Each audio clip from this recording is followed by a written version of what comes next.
Okay. Good morning, everyone. Let's see if this is working. I'm going to test it out on Pixelogic Facebook first. Not Pixelogic Facebook. Pixelogic's Facebook channel first. You might hear a bit of double audio as I do this. Want to make sure that it's working and you can hear me all right. No. Pixelogic. Yay. Okay, cool. First. That works. Let's check out Twitch next. That works. Sweet. All right, I can hear myself on Twitch, so that is live. All right, good morning, everyone, to another session of my streaming. Thanks for showing up.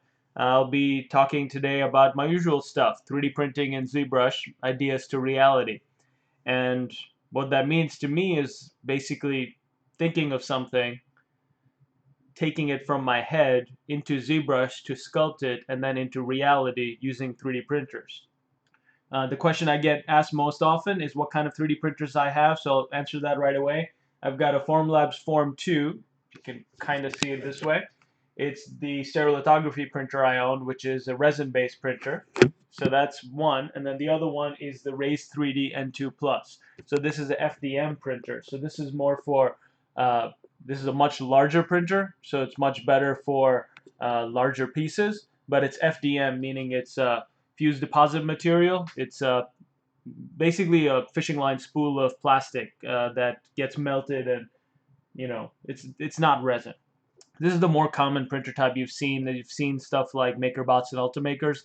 They're similar to this. I just happen to really like the quality of this printer and the size, the scale.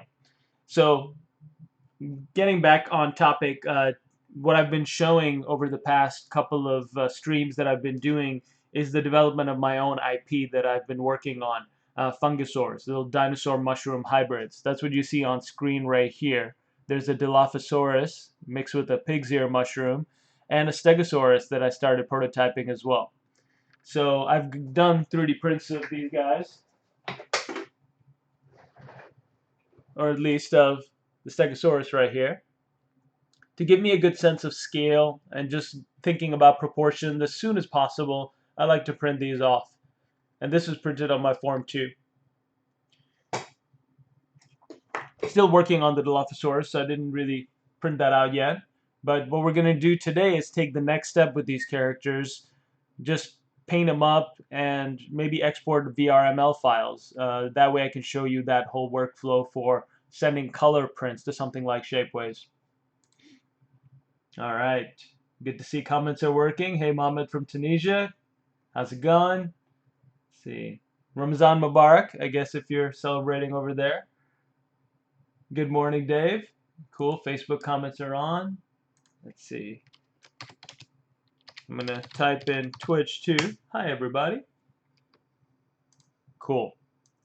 All right, so before I get started on this week's project, I wonder if you guys noticed my my Jurassic World wallpaper. I'm excited about that movie coming out soon. I'm probably going to get my tickets today. We'll see. Before we get started on this stuff, I wanted to show you guys a couple of basic things. If you don't know who I am and it's the first time you're tuning in, let's see. You can find out when I'll be streaming, and you can take a look at my previous streams on the ZBrush author channel. So you can go to, I believe, let's see, ZBrush Live, pixelogic.com/ZBrushLive/presenters, and you can see all the different presenters that are streaming. I'm honored to be included amongst them. And you can just click on mine, Aiman Akhtar, and then you can see I'm going to be streaming every Monday from 8 a.m. to 10 a.m. and I'll be talking about 3D printing. So you can see some samples and check out the old streams. Aside from that, you can check out a lot of my work in my reel. I've been a professional 3D artist in LA for the past 4 years, and other 5 years before that in Chicago. So you can see my reels on my site, aiman3d.com, as well as a whole bunch of different projects that I've put out there, including my Fungisaurs. So they'll be launching as a blind box toy release, hopefully by this November. I'm shooting for DesignerCon. And I did a Kickstarter last year, so you can learn more about that project on Fungisaurs.com. And I spelled it wrong. There we go.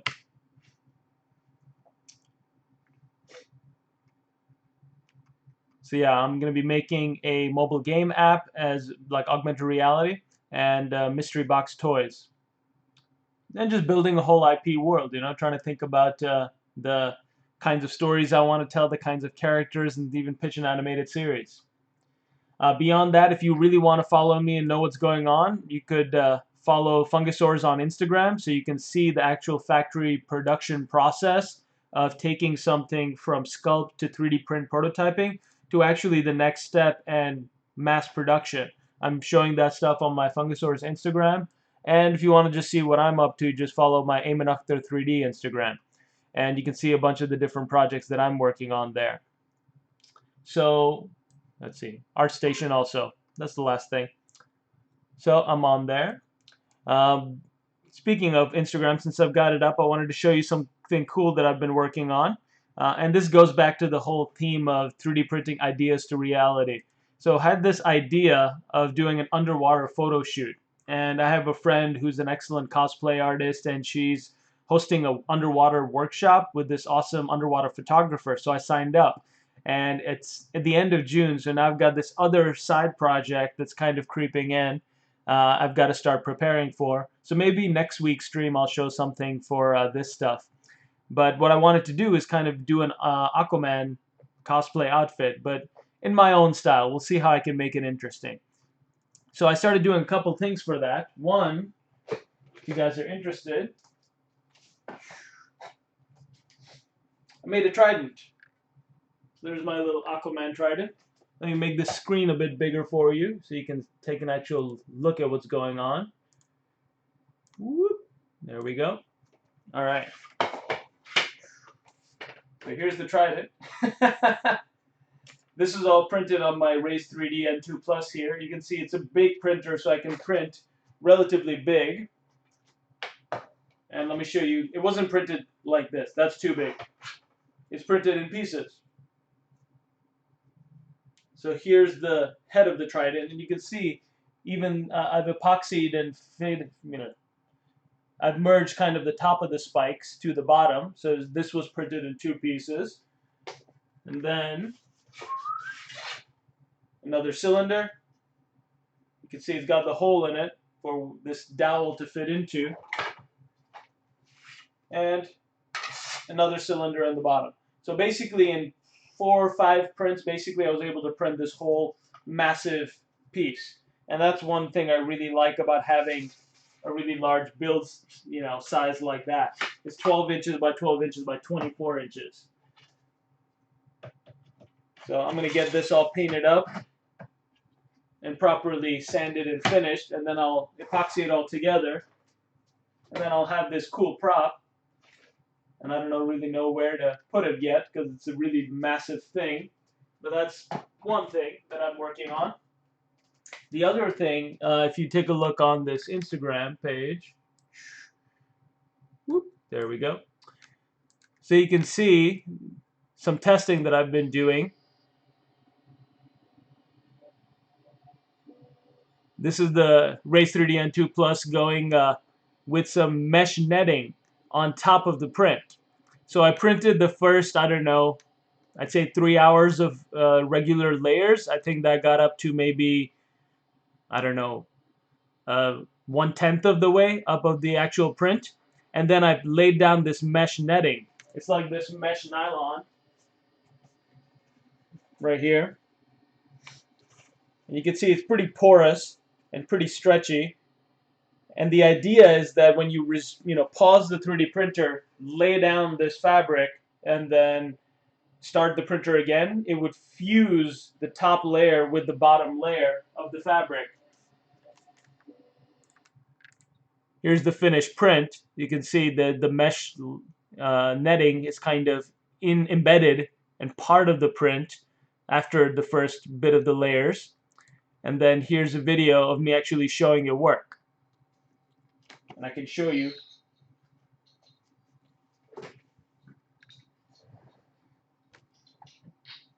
So that's more designed for a custom belt.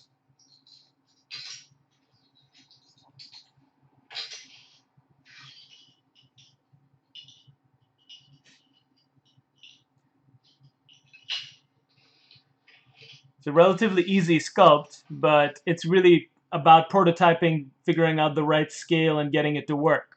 So let me go back to it then.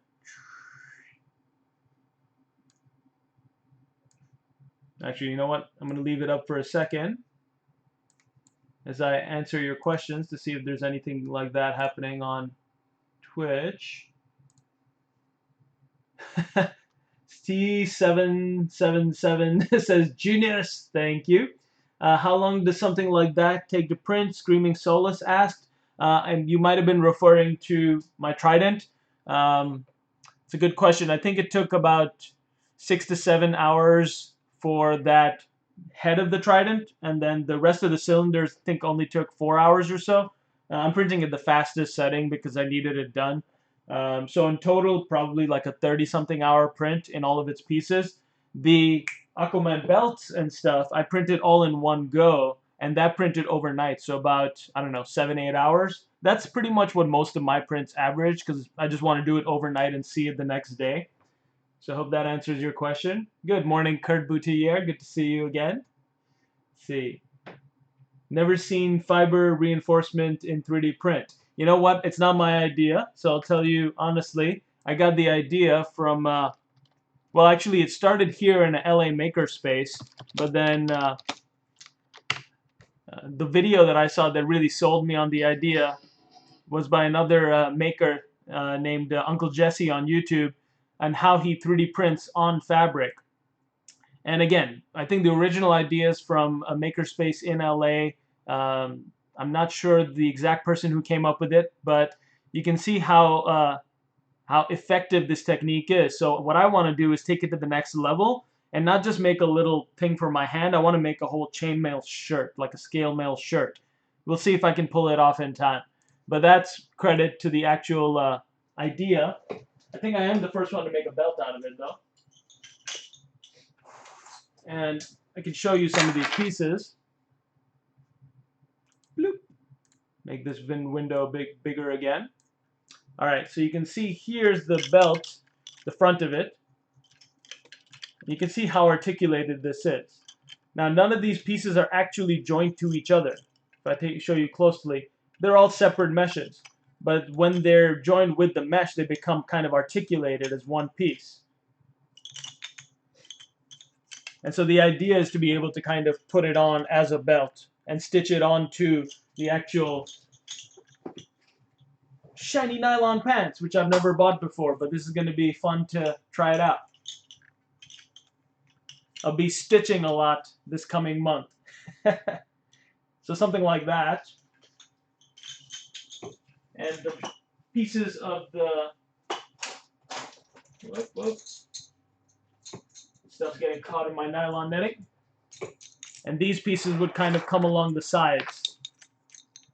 But I do really like this. I really like that this worked. I don't know if this nylon netting is strong enough to be able to stitch into the actual pants without ripping. So I'll need to try that and maybe take a dip in my pool, my condo association's pool, and see if it works. If it doesn't, then I'll need to reprint it and then redo that. So I'll find out. I did actually pick up some other netting, which is this actually really tough, strong netting. It's also pretty porous though, so I think that, let's see if I can open this up, show you guys. So something like this, it's pretty porous, but it's actually really strong. So this actually might be what I use for the remainder of the scales. This is kind of the same mesh netting that's used for your porch, or kind of if you have an outside door, exterior door, for the mesh kind of for the door. So just thinking about, thinking out loud, and that's kind of what this whole stream is about. It's going from ideas to reality, and oftentimes that means everything fails, but it's worth trying. All right, let's shrink this back down. Let me go to Facebook and see if there's any questions going on over there. Bloop, bloop, bloop. Okay. All right. Like the Joanne fabrics of 3D printing, kind of, yeah. Jay Kemper, how's it going, man? Good to see you, friend. Let's see. Need to make a factory and just print 3D fabrics all day. You know, that would be really dope. I think there's a lot of fashion designers doing 3D printing now, and it's really exciting to see what they're able to pull off if they dedicate their time to it, because I'm bouncing around between 100 projects. But yeah, I mean, there's a lot of possibilities to 3D printing in fabric. Like, I think in the future, pretty much all of your clothes would be custom fitted to you. They might be custom printed. So you may not need to go to a store. You may have a home printer or a neighboring printer like a FedEx Kinko's with a printing option. And you just go and then print new sunglasses, print new hats, print new clothes, and then you can just pick them up. So it's kind of exciting. All right. Jake's asking, is it the Raise 3D Pro 2 Plus with the dual extruder? No, the one that I have is the N2 Plus. The Pro 2 came out, I believe, this month. Let me open that up and show you guys. So this is the one that I have, the Raise 3D N2 Plus. And you can see it's a beast of a printer. You can see just by me standing next to it how big it is. But 12 inches by 12 inches by 24 inch print volume, and it's the same price as the Form 2. It's about the same 3,500 range after tax US dollars. So for me to be able to get the scale and prototyping cheapness of FDM, because it's really cheap to prototype. I think that entire Trident probably cost me, I don't know, $15 worth of material, which is amazing because resin material will cost $150 for per liter versus FDM material costs $15 to $20 per liter. So prototyping, FDM is definitely the way to go. Big stuff, FDM is the way to go. Refined, detailed, clean surface stuff, you want to go Form 2. So yeah, they did release a Pro 2 Plus. So let's take a look at that. That's the Pro 2 3D printer. So that's, a new one. So here you go. Here's the Pro 2 Plus. So that's slightly higher price range. I believe that it has more features than my N2 Plus does. I haven't really looked into the specifics, but let's see here. Yeah, so this is the one that not N2 Plus FFF. I have the FDM one, but this is basically the one that I have. All right. Whoop. I will actually take a look and see what the differences are. There's so many printers coming out these days and so many awesome companies getting into it. There's Kickstarters getting into it, like the Slash3D Kickstarter or Tico Kickstarter. So there's a lot of cool stuff. But I personally like going with established companies with good customer service, just because 3D printing is so new that things go wrong all the time and you don't know what's happening all the time, and you need to be able to have some forums, have some support, have someone that you can email and say, what's going on? And then they answer. All right. So I'll update you guys on the Aquaman cosplay suit project next week because I'm still kind of processing through it. This week what I wanted to do is stay on these Fungisaurs and these new ones and kind of start taking them through this part of the design phase, which is for me painting, coloring them, and thinking about the look a bit more. It's kind of a fluid process since this is my own IP. I don't really need to have a delivery date, and I don't need to have it look a certain way. I can really keep iterating forever. So you need to set deadlines for yourself. And in this case, I don't have a deadline because I'm just doing it as part of a stream. But what I want to do is to kind of take you through my design process. So the first thing we did as part of this process was I showed you, if you look back at my first stream, how I build these guys, which is to say I take a lot of little pieces and then put them all together.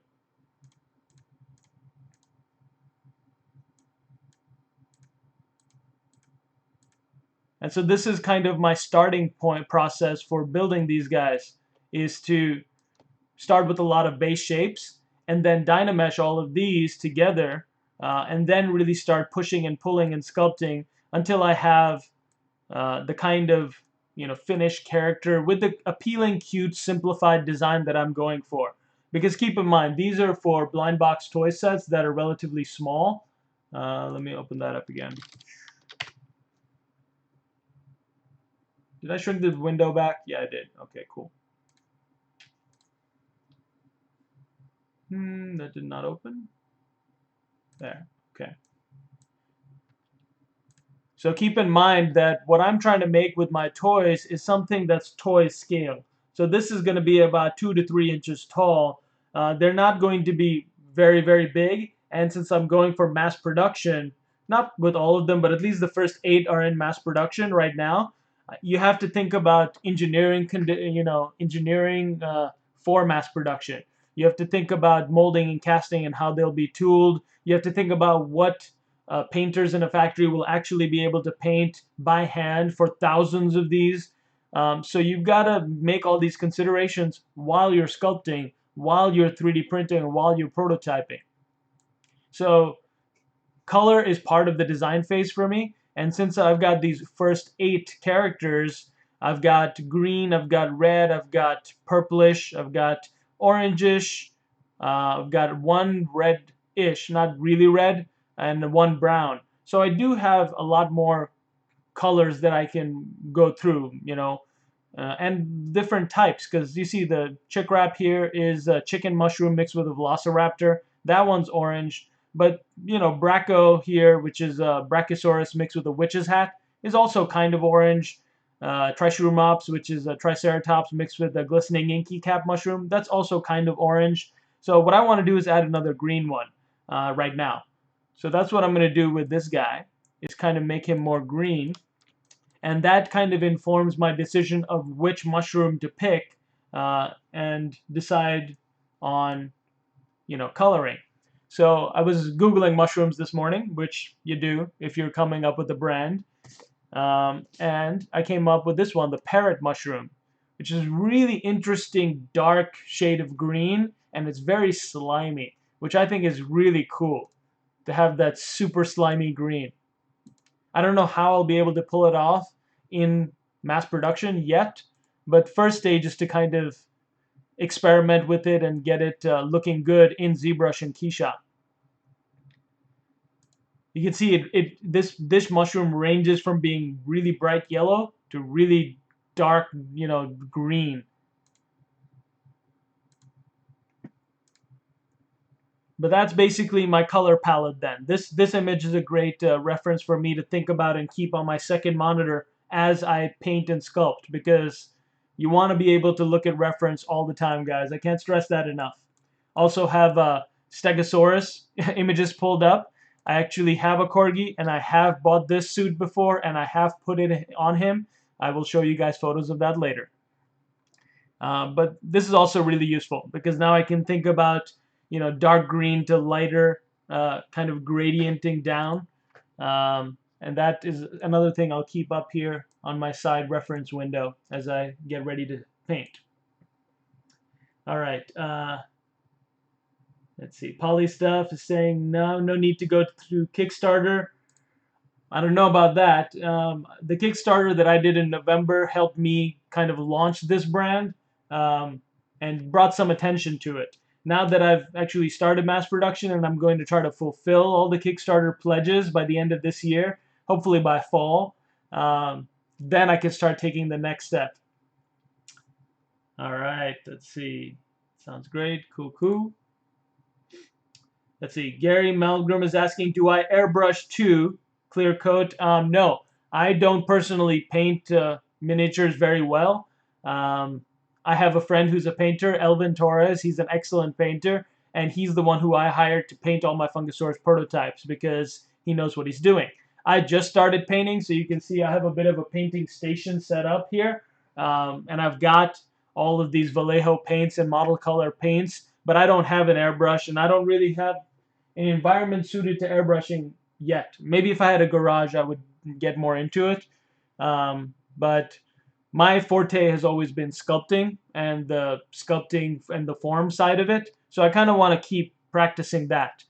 The good thing about ZBrush is that I can paint something up and then give Elvin really clear notes on how I'd like it printed. I can get painted. I can give him like different turnarounds so he can really see what colors I'm going for.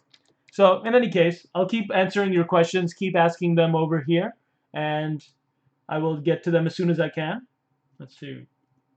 Oh, Polysculpt is saying no need to go through a Kickstarter to purchase a 3D printer. Agreed, because I've been burnt a couple of times. My friend got a slash printer, and it didn't arrive for like 2.5 years. And I think at the end it ended up being canceled. Not sure about that. But I ordered a Tico 3D printer, which is kind of a Delta FDM, which means it's kind of a triangular printer. It's relatively small, like desktop scale, but it was only a couple $100, and I wanted to see what would happen, you know, getting an FDM. But it took like 2.5 years, and then they weren't able to produce it. So yeah, I'd say be careful with Kickstarter printers, personally. All right, cool. So let's get started painting this bad boy. The first step for me, whenever I do this, is to apply something like a skin shader material. You guys probably have that in your material library. You can see I've got a kind of a custom UI set up for my work. So first thing I'm going to do is just with a standard brush MRGB, I'm going to color fill object, and that'll give me a base to start out.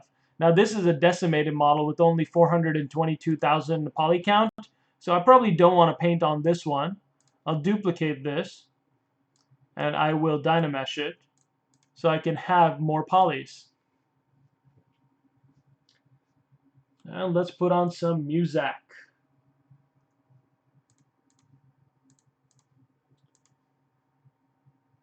All right, let's see if this is any good.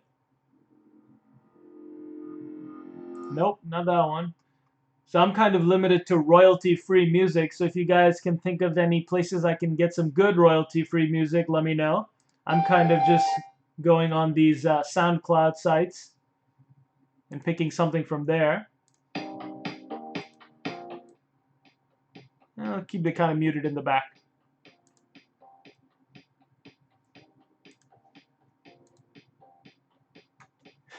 Jake Kemper saying Christmas gift for my son. Good stuff. Thanks for the support, Jake. I will definitely try to get him ready by Christmas season. All right, so there's the Dynamesh, a 300 resolution project off. This one is about 2 million polys, so that works for me. I'm going to save this before I forget to save this. Pull up my reference on the other side here. Kind of rearrange my window so I can still see this chat. All right.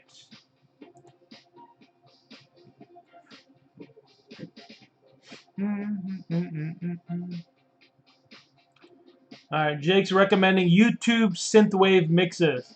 Good call. Eric's asking, is ZBrush able to export VRML format to print an object with texture in a ProJet 660 3D printer? Yes, that Eric, it can export VRML. That's under Z plugin, 3D Print Hub, and then export to VRML. And I'll show that as part of the process a bit later. All right, so if I will be taking this to print directly, I probably shouldn't start on the Dynamesh. I should remesh this first, and you'll know why in a bit. But what I'll do first, instead of just started painting on the Dynamesh, I don't want to be able to take something 2 million polys into export, because that won't work. You want to be able to export something. I think Shapeways has a cap of 1 million polys max. So what you want to do is go into your geometry Z remesher, and let's see what happens when I just do the default Z remesh with the target poly count of 5. What target count of 5 means that it's basically make everything 50,000 in theory. So let's click Z remesh.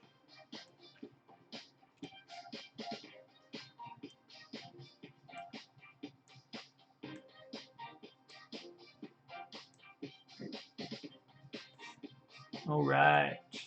That's going to take a second. Hopefully I'm not lagging. All right, here we go. So there's the remesh version at actively only 19,000 polys, so that's not that much at all. Let's divide this up and see what happens. All right, so that's looking pretty neat already. It's pretty close, but you know what? I had symmetry on, so it kind of got rid of my tail. So I don't like that. So I'm going to make sure my symmetry is off when I do this Z remesh. And because 5 poly count was so low, I'll take it up to 10.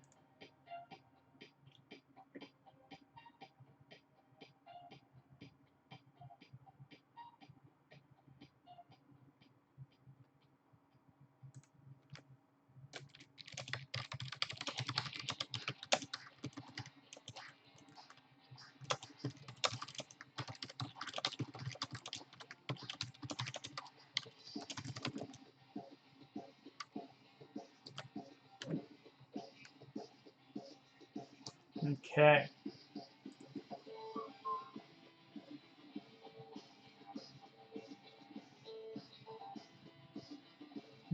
Wonder if I'm lagging while I'm remeshing, because I know that Dynamesh sometimes causes a lag. Alright, here's the Z remesh. Looks like it still did about 19,000 polys, but this time at least it kept the detail that I wanted, the tail. I'm losing a bit and it's crunching the eyes a little bit, but let's see if I can fix that by projecting. So here's my, let's see, I'm going to duplicate this. Take this one back in my history a little bit to the Dynamesh version.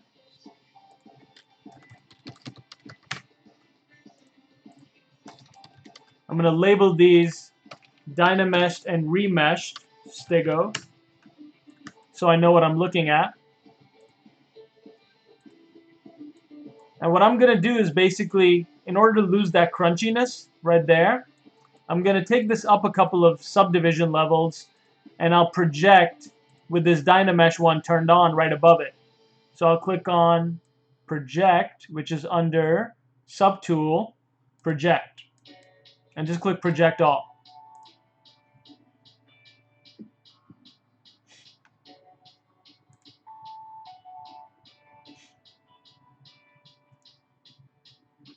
Jake saying, I plan on borrowing all of your knowledge going through the mass production timeline.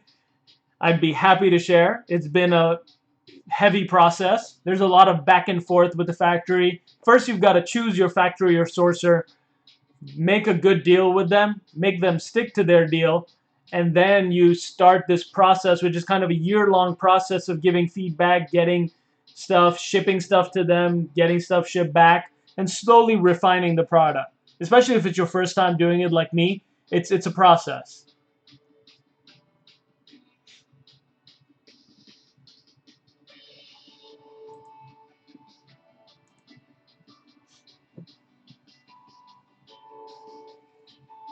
All right, Jordan Twiggy is asking, anyone know if the Pixelogic streams have the option to view in a lower resolution? At 1080p, my connection has to keep buffering.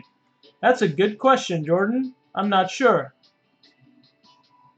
If anyone else can think of how to lower the resolution of the stream, let Jordan know in the Twitch chat. All right, here we go. The project is now done. Let's see what that looks like. Pretty close, actually. It was able to kind of get the eyes to where I wanted them. And if we compare back and forth with the remeshed and the Dynamesh version, it's pretty much holding its own. All right. So now what I'm going to do is probably do the same thing, but at the lowest subdivision, or maybe at subdivision level 2. You know what? No, subdivision level 3 is fine because 313,000 polys, that'll print no problem. So I won't need to worry about dynameshing this later or decimating it because it's already a watertight mesh and it's already remeshed. But what I can do is go down to the level 1 resolution and I can UV map this really quickly because for Vrml export for color printing, you do need some sort of UV map so the printer knows where you want to assign the color. So I'm going to UV map this really quickly just using ZBrush's standard UV map because I don't need this to be pretty whatsoever. There's a few different ways to do that. I think the easiest way is to work on a clone. And in Z plugin, let's see, excuse me.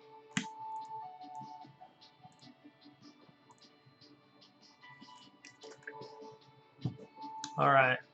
All right, you know what? The easiest way to do this is to paint it up and then do the UV maps. Or should I? I'm going to set this to 4096 over here. I can do the auto UVs because they have like a auto AUV tiles. And I can check that out. So if I go to my texture map, new from Polypaint, then it'll show me what the UVs, let's see, new from UV check. And this is kind of the auto UV tiling that ZBrush does. So it kind of lays every face out as its own UV. But this might break down at a higher resolution. So what I want to do is actually make my own custom UV map using UV Master. So it's under Z plugin UV Master. So let's see. I want to work on a clone. So I'll click Work on Clone. And what this does is it basically pops it over and creates a new one in my tool palette. Now in the UV Master, I can just click Unwrap and see what happens. It'll just do an auto unwrap. Litriv is saying phallic back spines. Yes. Kind of. I mean, mushrooms in their nature seem pretty phallic, don't they? But I was thinking about it. I was thinking, do I want this kind or do I want like a shelf mushroom, which is more of like shelf, obviously. But I think this one is better because I already have a shelf mushroom turkey tail one for this one, the Dimetrodon mixed with my turkey tail mushroom. I call it a salamander. So you got to differentiate within your brand. All right, so looks like that did the unwrap. Let's see what it did. I can go to texture map, new from UV check. And you can see how it kind of laid it out.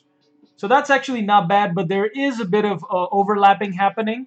You can see right by here, there's a bit of overlapping, the red area. So I might want to do some control painting. What that means is under UV Master, I can do enable control painting, and I can decide what areas I want to protect and what areas I want to attract the seams. So where will the seams be? So I'll click on attract and just kind of paint this blue area down here to attract the seams down to the bottom.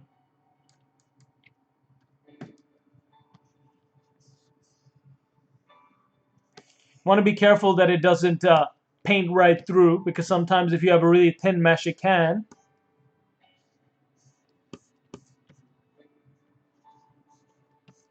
Let's see, where else? So that'll kind of lay it out. I might want to have it splayed out from the inside of the legs as well. Not sure if this will work, but it's worth trying. Because if it doesn't work, I can always take this to a different application like Modo or Maya to really set the UVs the way I want. And if this was a game character or like a animation character, I would do that. I would UV it properly. Alright, so that should maybe work. I do want to figure out how to have it not overlap here, so I'm going to do this as well. Along this top of the seam.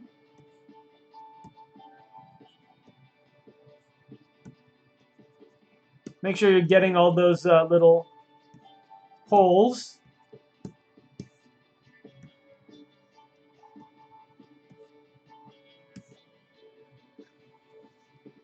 All right, just connect that there. All right, let's see what happens. I'm going to leave this face kind of just as it is, and hopefully it'll splay the face out. I'm not sure yet. So I will go back to my UV master. I'm still working on a clone, and I'll click unwrap.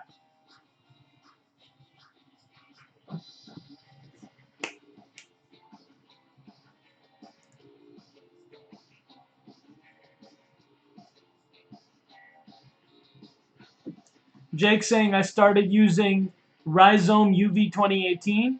I recommend it to anyone who hates UV creation as much as I do. I'll definitely have to check out Rhizome UV then.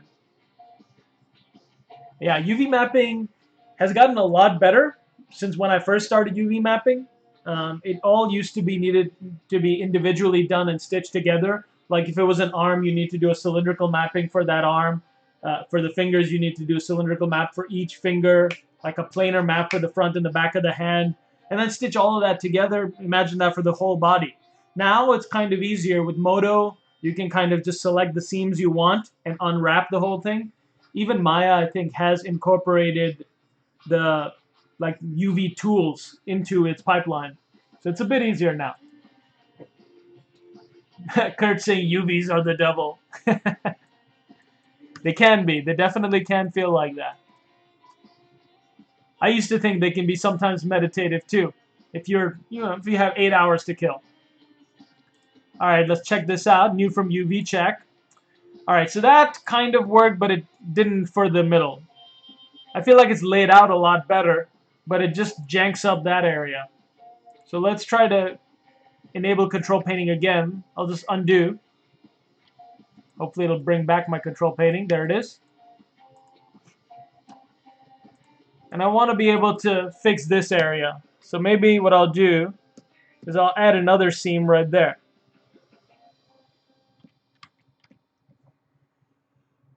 And let's see if that works. If that'll do the trick for us.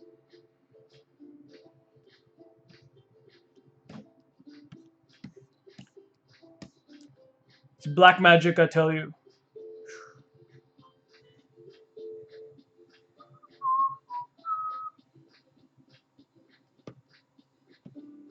Here we go. All right, now in theory, that means all of these mushrooms up top will be kind of on their own separate UV space. So let's see if that works.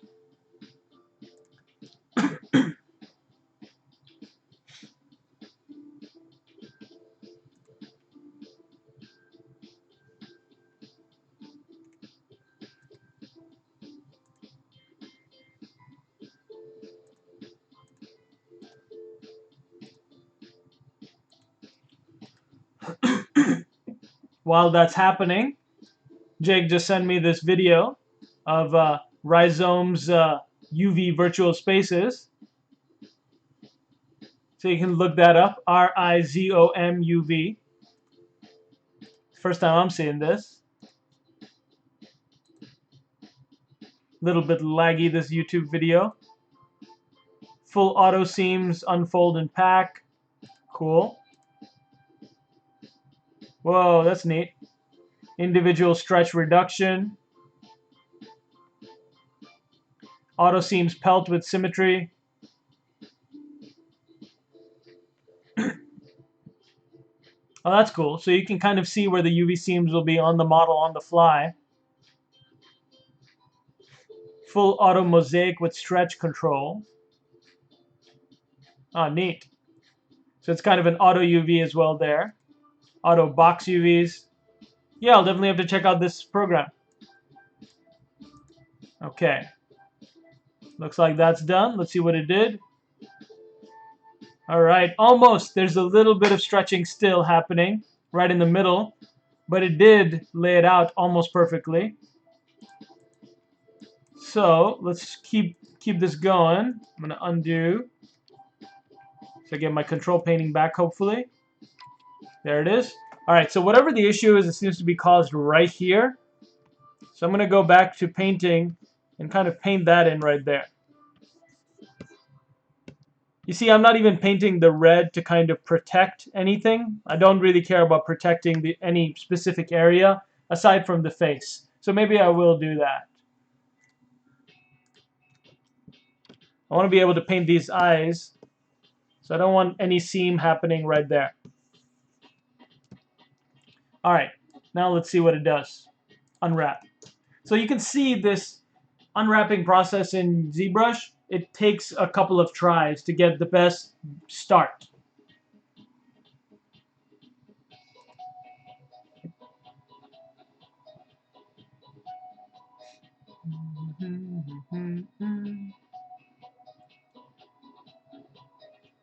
Okay, so Polysculpt is saying that it's the new name of Unfold 3D. So Rhizome, I guess, must be the new name for Unfold 3D, because I remember that one. Back in Maya, it was like a plugin you could bring in.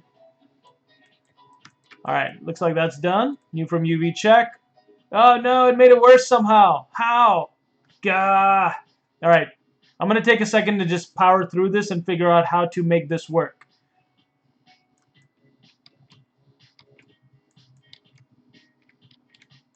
All right, I will maybe do some painting on this to protect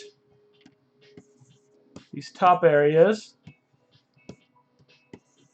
Kind of break these seams and see if that'll give me a bit of a better result.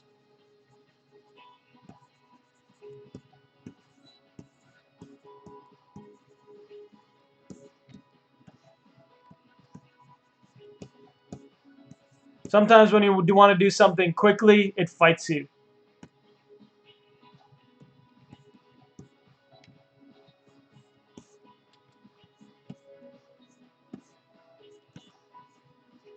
All right.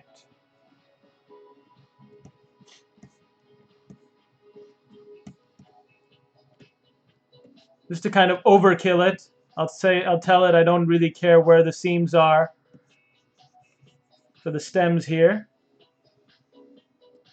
And hopefully it'll get the idea this time.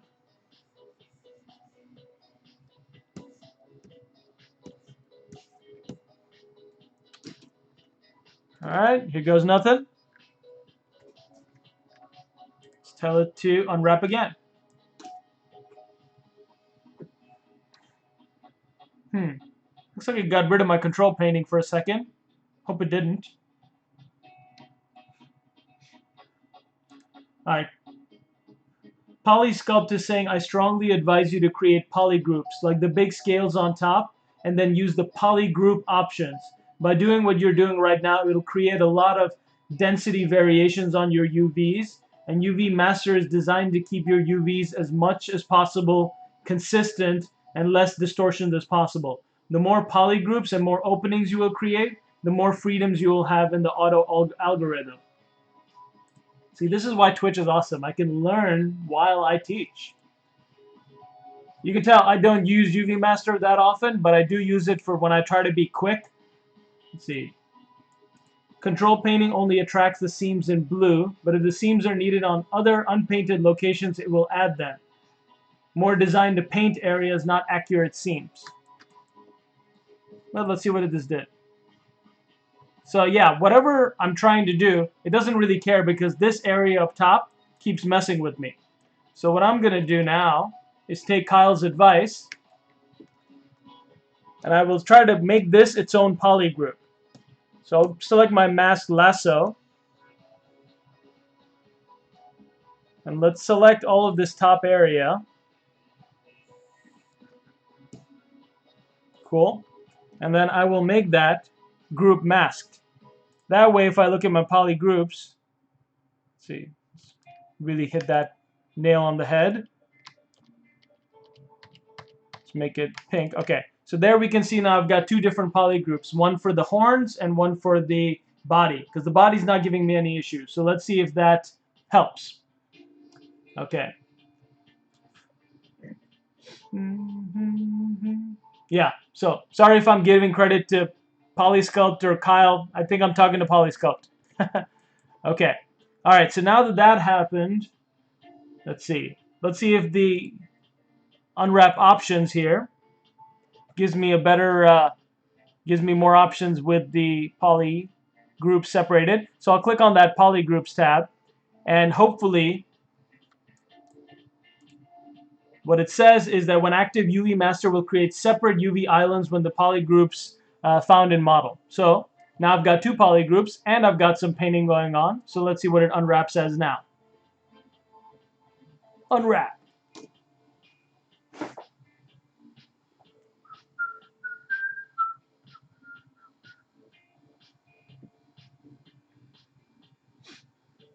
And if you guys are on Twitch, Polysculpt just posted a link to ZBrushGuides.com, Mastering UV Master. I'll open that up. You can share it with y'all. ZBrushGuides.com, Mastering UV Master. So if you really want to know how to use this tool to the best of its ability, check this tool out. That's on ZBrushGuides.com. Okay. Let's check out any more questions. Let's see.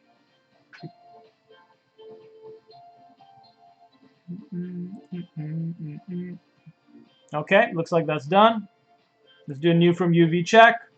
Awesome, there you go. So now my UVs are all laid out. It's not necessarily the best use of UV space because that head is kind of all joined. So it's not laying it out really well. But you know what? That's fine for my purposes because I want to basically do a example for exporting out to Color 3D, Vrml export. So this will work for my needs.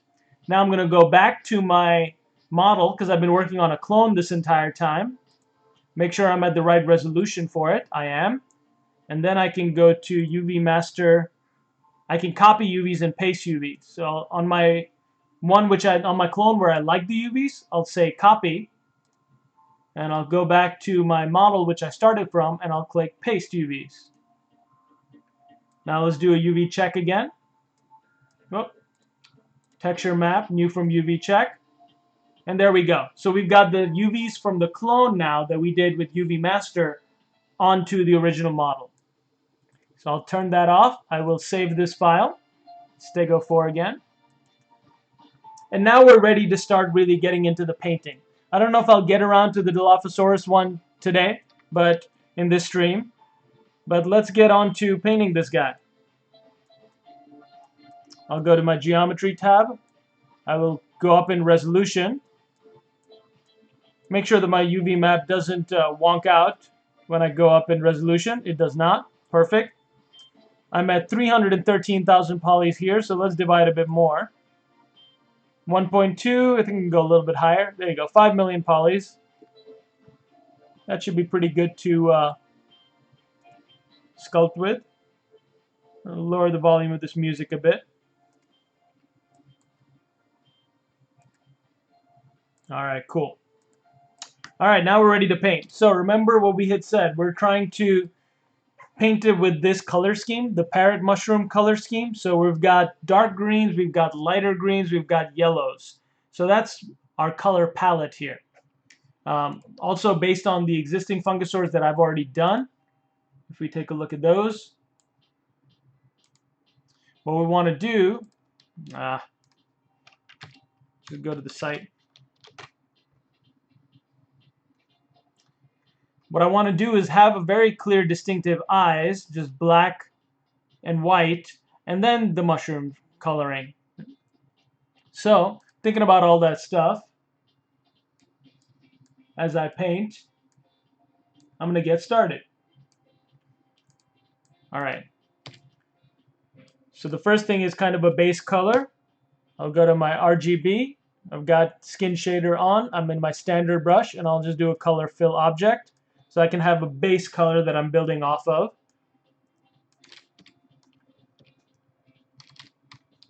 With my RGB selected, I might switch to something like a spray or a color spray. Even pick an alpha, because I feel it helps me in my poly painting process.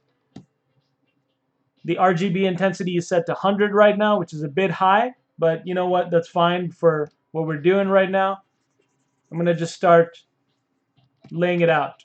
Might want to also turn on symmetry, so I'm painting both sides at the same time.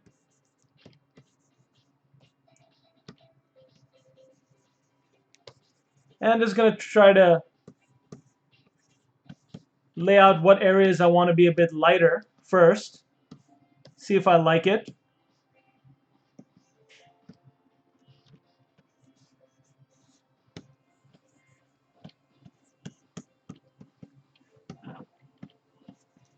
kind of thinking about where the sun would hit this character, and all those areas should be a bit darker, but the way this mushroom's set up, it's got the lightest points at the tip of the mushroom. So it's a bit of both. So that's that lighter green, greenish yellow. Let's go in with the darker green now too.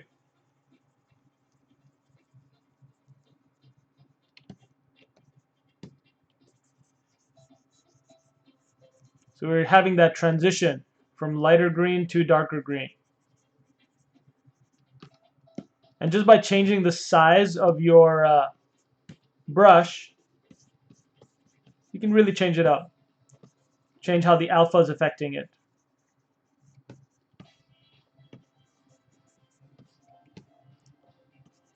Now it's kind of all just turning to moss, and I want to bring up some contrast.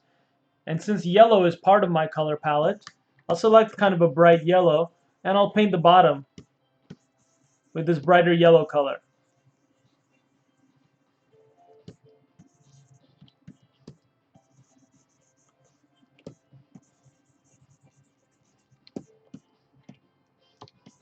Turn off symmetry as well when I go on to the asymmetrical parts of the model.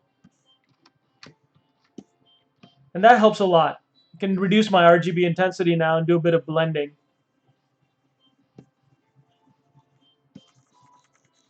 So then we're working with yellows, dark greens, and greens. And I really like the yellow, so I kind of want to bring that up more.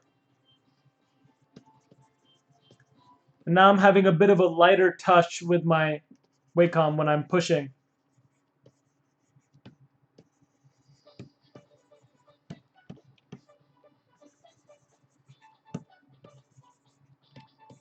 Forgot to turn symmetry back on, so I'm just covering the other side as well.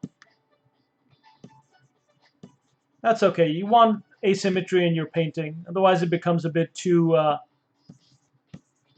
formulaic.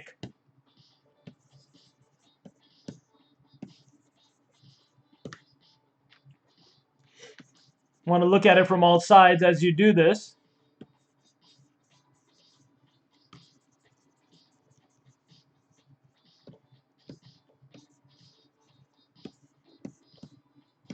I don't really know what color the feet should be yet. Let's see, maybe make them all yellow.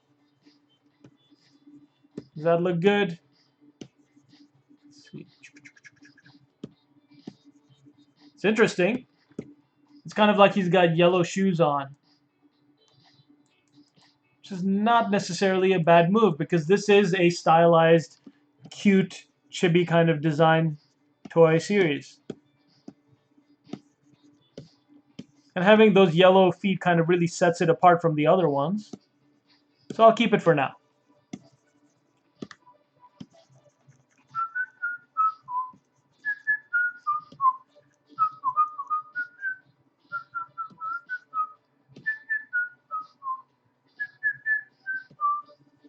All right. I want to bring some of this yellow back into the stems. So I'll kind of bring it back right there.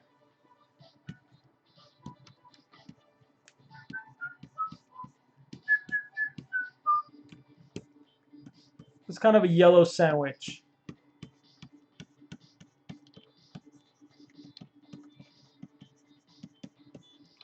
Can't forget about these spikes. You know, I kind of want those to stand out, so let's make them completely yellow. It's kind of like a design decision.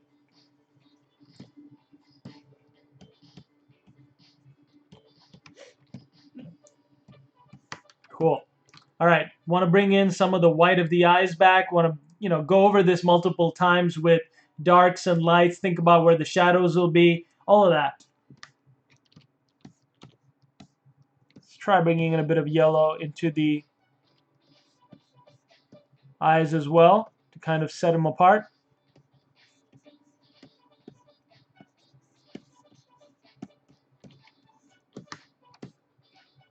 It's a bit clowny. Want to avoid making it too not serious, It has to be a bit believable.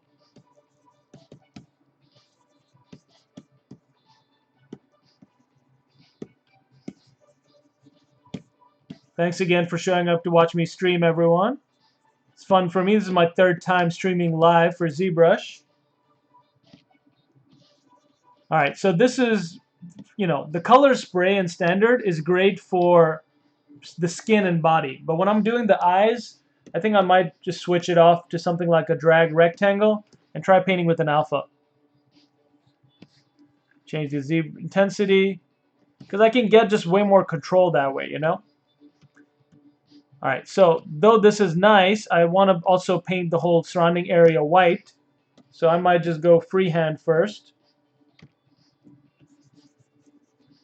Try to get that white in there before I get everything else.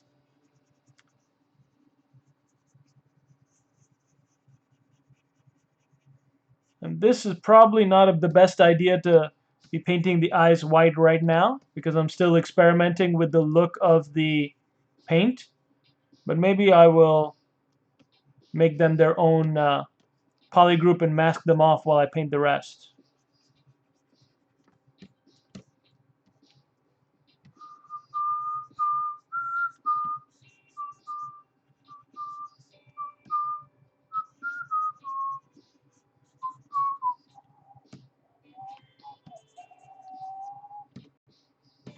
All right. You know what? It is 9 o'clock. And I realize I should do this. Let's see. All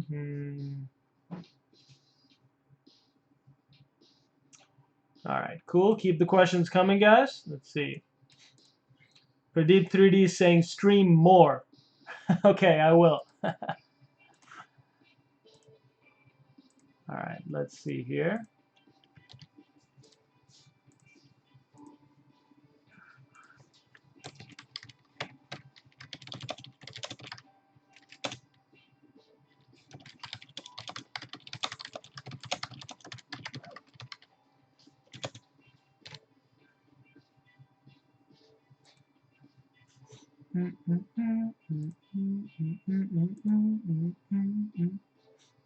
Okay, cool. That is good. That is happening. All right.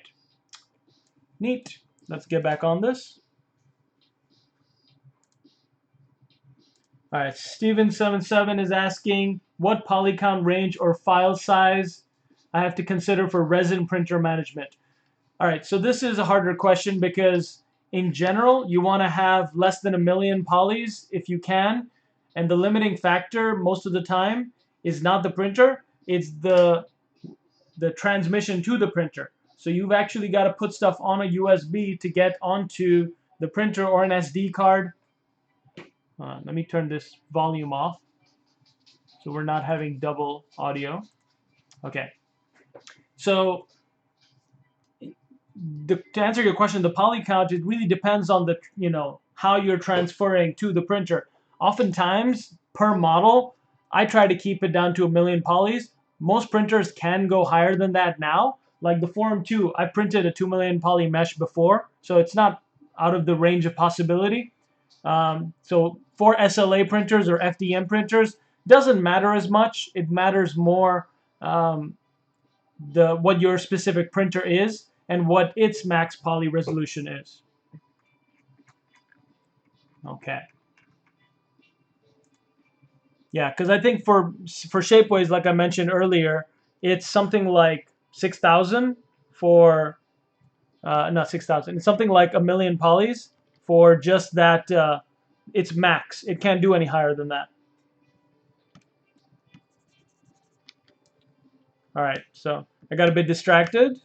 I was painting the eyes, so let's finish that first before I move on back to the body. I'm going to try to get that bottom seam. Get the edge all the way down to there. Okay, so that's looking pretty neat. Let's try this and see if it works. First, let me save in case it crashes me. All right, but what I want to do now is go to poly groups and group from poly paint. In theory, this will make all that white that I've just painted its own poly group. So let's see.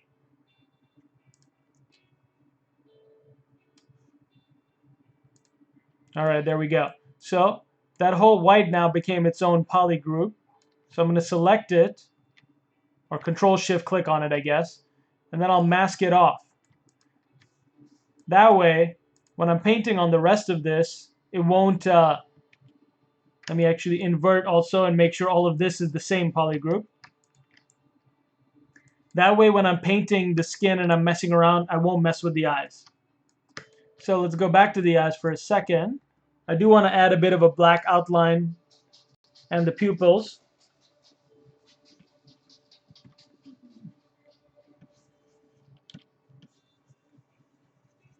Let's get that in there.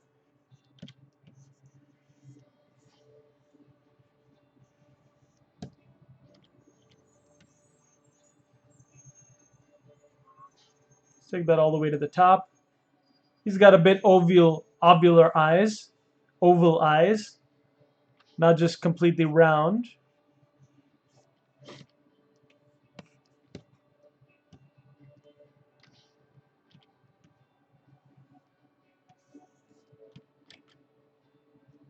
I might change this mask. It's a bit harsh.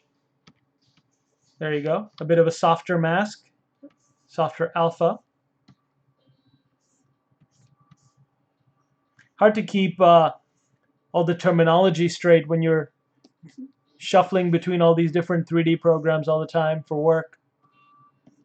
I'm using Maya pretty exclusively at my new gig, where I'm making 3D printed miniatures for fantasy and tabletop board gaming at Sky Castle Studios.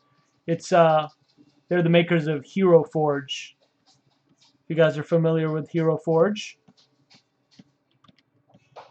Right. All right, let's see what that looks like without the mask for a second. It's a bit dark, but you know what? I will keep that for now because I need an iris color. That's an interesting thing to think about. What color should the iris be for this character? I've already done red for a bunch of them.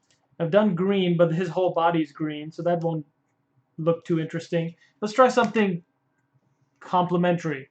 So if green is on this side of the color wheel, purple and blue are on the other side.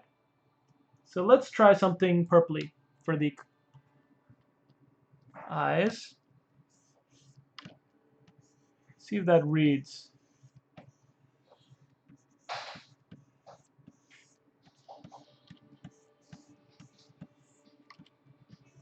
I'm just going to kind of paint over this black area.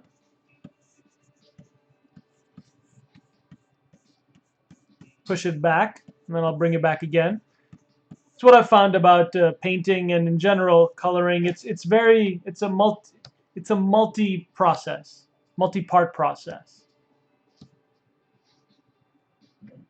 All right, so this is interesting, but the white over here is going to be very hard for mass production painters to be able to hit. So that's something I have to think about now. Will they be able to hit that white and black outline in the middle? All right, going in with a bit of a darker purple now. Darkening some of this area. Giving it a bit more shape. Want to make it dark near the top because that's where the eyelid would naturally shadow it. Want to go back to with white, actually with black first. Let's bring back the pupil. Don't want to lose that.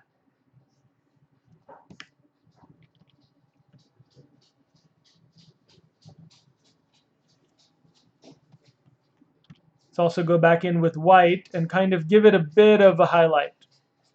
I've always found that helps in bringing characters more to life. You want to give it a highlight at the top of the pupil and at the bottom of the iris, kind of where light would hit and then refract off the bottom of the cornea, the back of the cornea.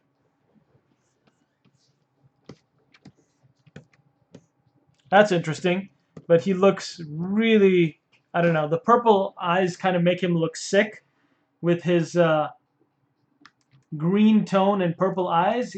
I don't want him to be a sickly character. So let's go with more kind of traditional bluer eyes and see if those read well.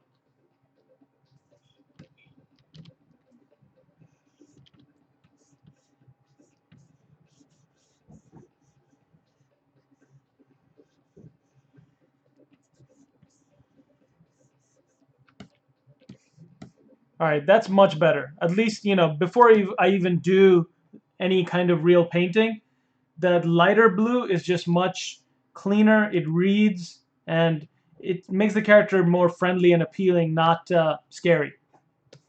The other thing I want to do is maybe paint green all the way down along the sides here, because I think it would be very hard for any kind of mass production to properly paint those eyes white in the middle. It's like too detailed for them. So I might adjust some of my sculpting here as well to make sure that those eyes, maybe I'll make eyelids down there. In any case, I'll keep on this. I liked what I was going before.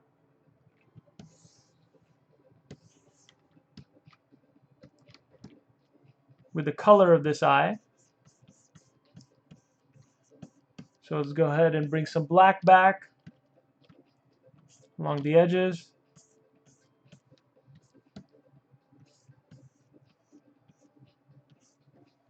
Bring some more black back up at the top.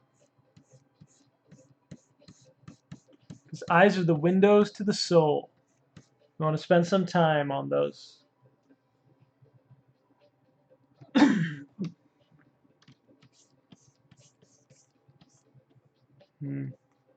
Trying to come in with a bit of a darker blue now.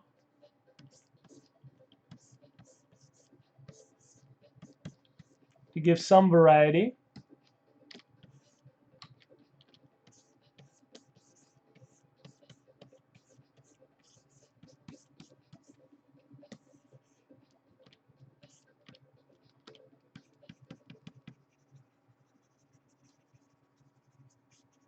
And this probably won't be possible for a lot of the mass production painting to have eyes this detailed, but it's good for us.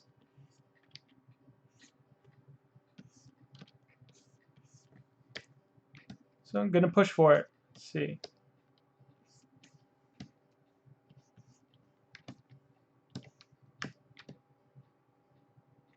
That's interesting. Go back to that blue.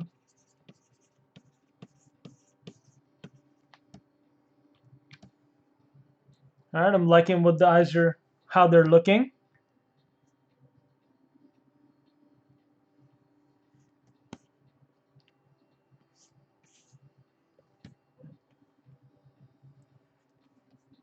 Let's see, might paint a bit of eyelash as well, or have that as part of the painting.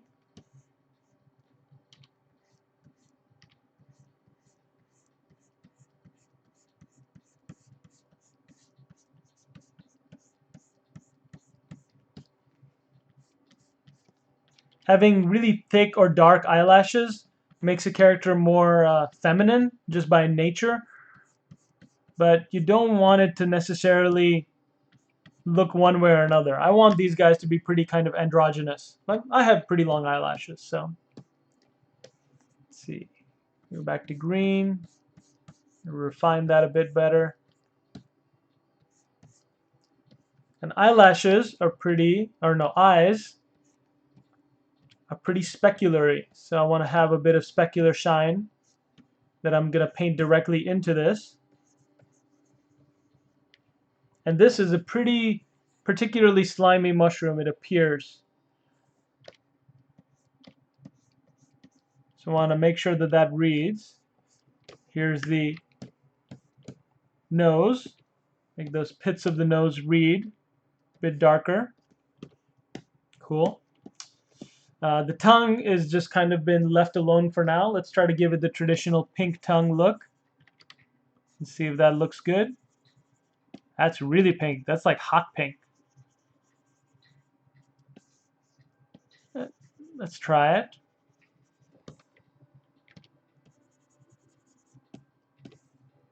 Interesting. I mean, so far this character has a few elements that are working really well. Let's try more of a red, kind of bring some red into there.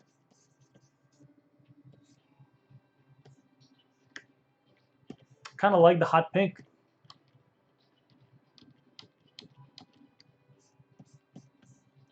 I will go ahead and make the bottom a bit redder, just thinking about shading and shadows.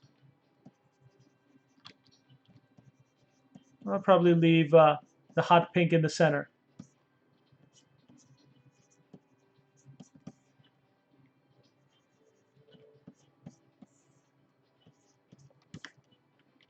And the pink tongue is interesting because it basically, one thing, it makes it look more like a dog and gives it something for us to relate to. And second, it makes it feel like a cold, warm-blooded mammal. Which I don't know.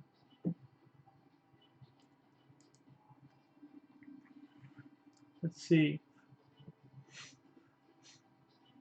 All right, CharacterLand AG is asking, how is the color sent over as mass production, as vector color or need a UV texture? So for mass production, they don't care about color 3D printing most of the time because mass production is not 3D printing. It's injection molding or rotocasting. What they want is for you to send them prototypes that are painted already, and then they're going to have their painters match the prototypes and send them back to you. It's still a very old school process. Hasn't really changed since the 80s. You have to send them 2 or 3 proofs. Unpainted, painted, a couple of painted proofs, and then they send your painted proof back with their painted proof. So that's how you know. All right, cool. So that's looking interesting. Let's come back to making it look a bit more like this mushroom. If I'm taking a closer look, it's got a bit of a frill along the edge of the mushroom. The orange has got a bit, the yellow's got a bit more orange in it. And I need to convey that sliminess. It's really dark up at the top sometimes, but really light up at the top sometimes. Hard to know, because sometimes it's really dark, sometimes it's really light.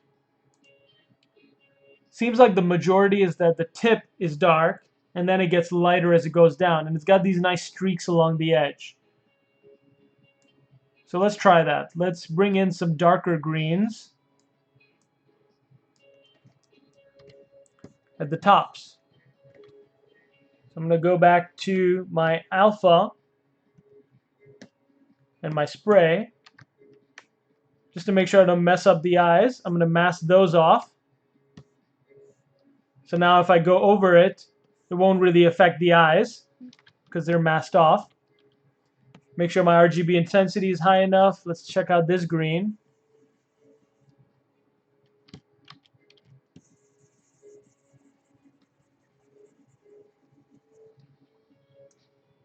Let's go ahead. Try just doing it by hand. I don't feel like that's dark enough for the green I'm trying to convey. That's better.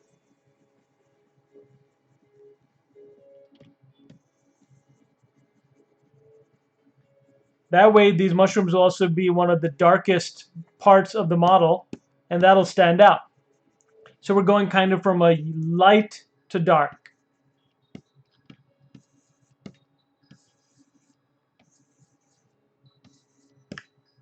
Can think about a texture as well. Start laying that down. Even if we don't use it later, we can still think about it.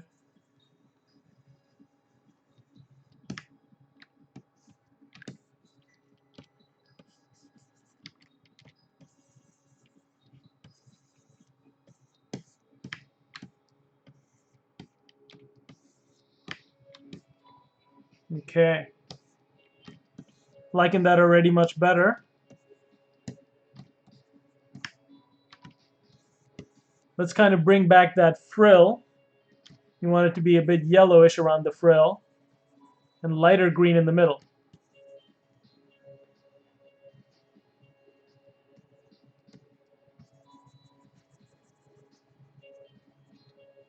And so we'll go back to a lighter green.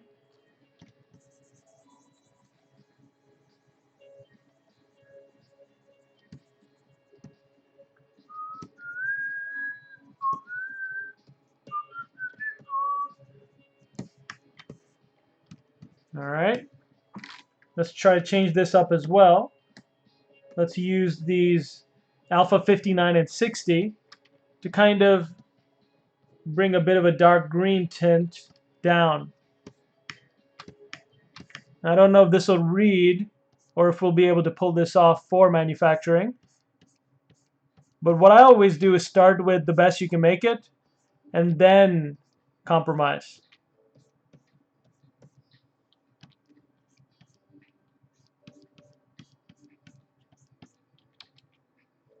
I might even go with like full black just to really make it pop.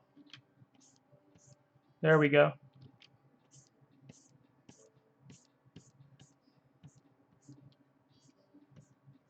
All right, digging that.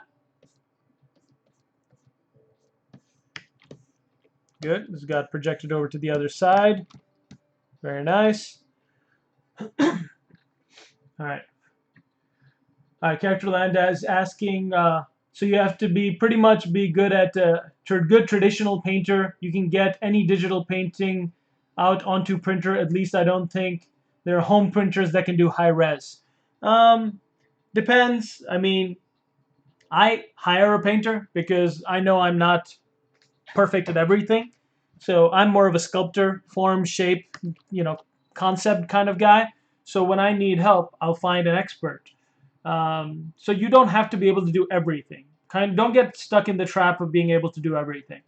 But that said, you want to be a generalist. You want to be able to give your painter exact notes on how you'd like things to be. So, you got to be able to at least paint in ZBrush and share that idea. I'm doing that, just trying different things now to see if I can get kind of a fun look all the way across the model. I do like the striping thing, so I'm going to try to incorporate that a bit better into the model.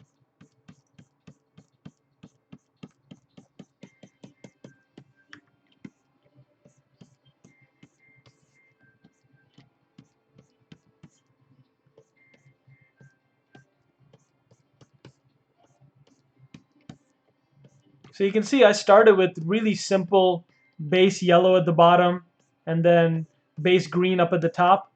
And then the more more time you spend on it, the more you can iterate. Kind of want these, got to be careful with these actually because they can be very pronounced. And I don't want them to be that pronounced. Because they can look a bit like wrinkles or, like tiger stripes, which is interesting. You can think about how it might help the character blend into a forest and stuff. So that's cool, but I don't know, that's too much.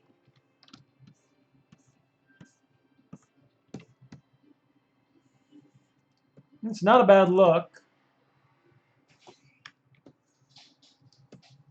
Something to think about if I want to keep it or not.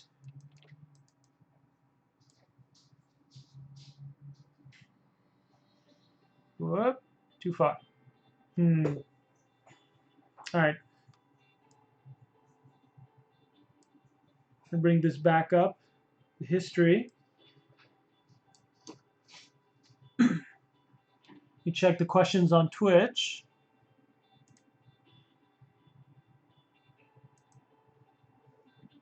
Okay. Gary Gamed is asking, may sound stupid, why are you painting in ZBrush? Aren't you going to print it? Then it's just plain gray, and you would have to paint it in reality either way. So, good question, Gary. Two reasons. One, I want to be able to give my painter detailed renders of how I want this painted. So I want to be able to give him turnarounds, and that way he can print it. But then there's also the other option, which is that you can go to Shapeways color printing. Color printing hasn't really advanced to the point where it's awesome yet. There's a few 3D printers that do it relatively well. There's the new Mimaki color 3D printer, which is amazing. See, Mimaki 3D printer. So you can see Mimaki's color 3D printing is getting to the point where it's really nice.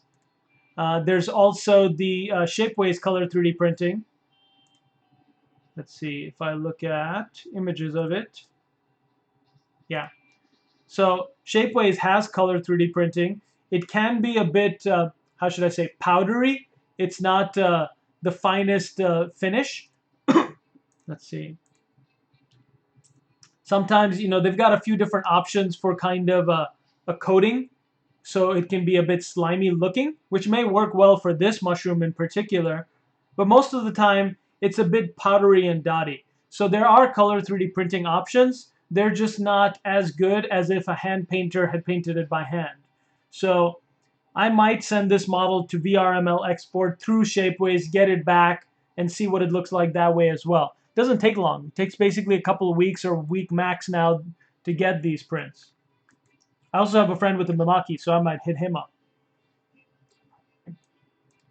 All right, so it's good to take your eyes off something and come back to it. I think these stripes are a bit extreme, so I'm going to tone them down. But it's good to kind of get carried away and then come back to it, I'm going to save this again.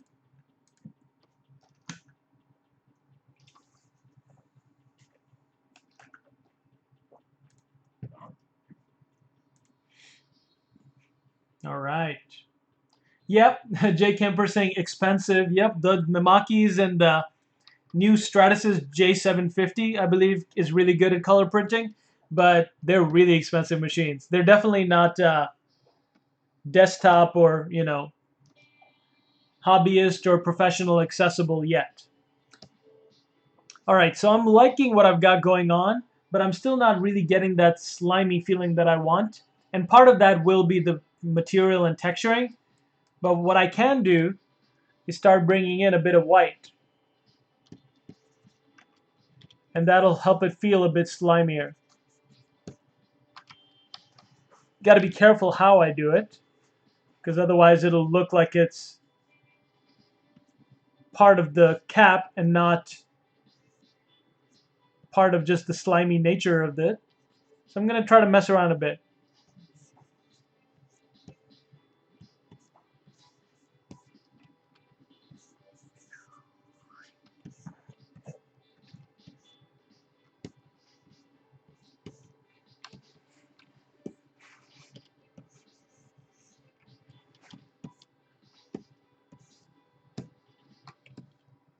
So that's basically what I need to do. I need to add a lot of quick,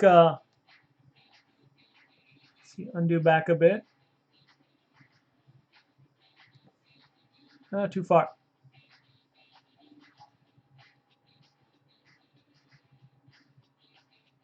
Okay. So what I need to do is basically give a hint of specularity by doing stuff like this. Not overkill it.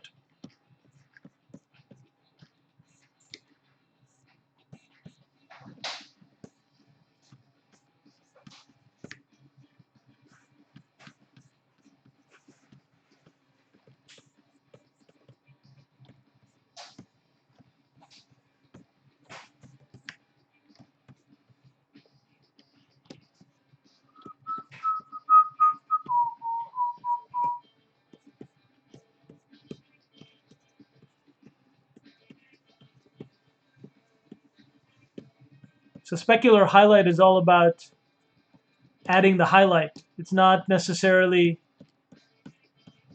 painting the whole thing white. You just want to add little bits.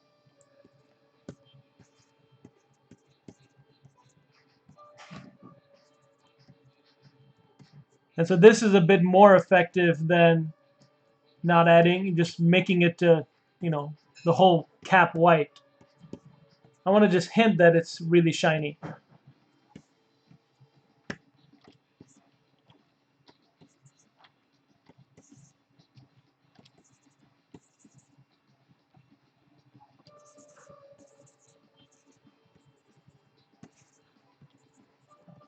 So normally you don't want to paint your specularity onto your diffuse layer, so to speak, Like in game modeling or in animation, you don't want to do this. But for toys, I kind of want it to read the way I want it to read. So I'll do what it takes.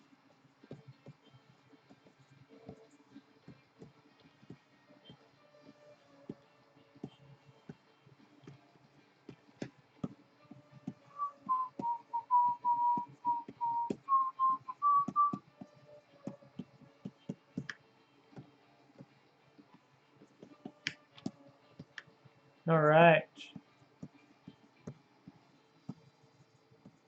I like making those spikes stand out a bit.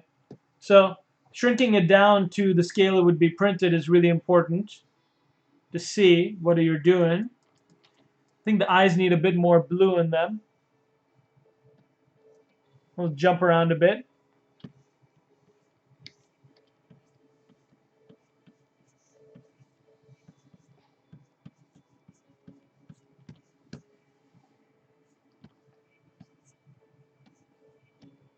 Bring some more of that specularity back into the eyes.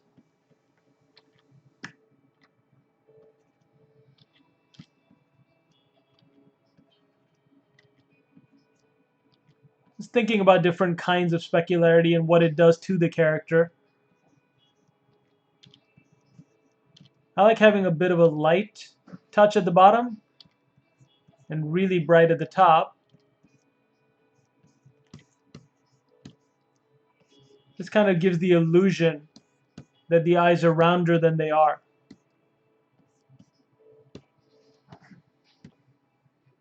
Maybe bring in some bit more red into the sides here.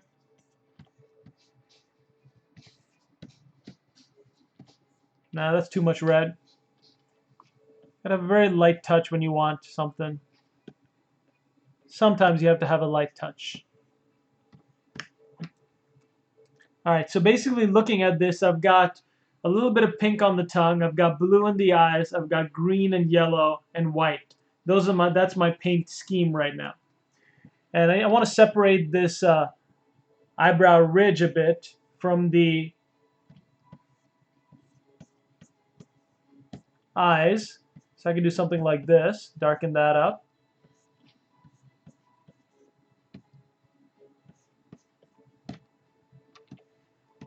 Just help those eyebrows read a lot better.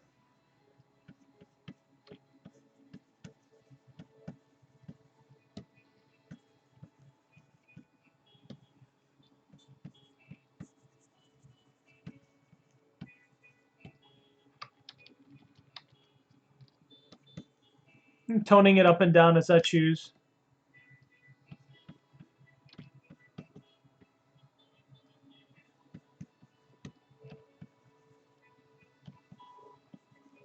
I do like the yellow, so I don't want to lose that amongst all these spikes or these stripes that I'm making.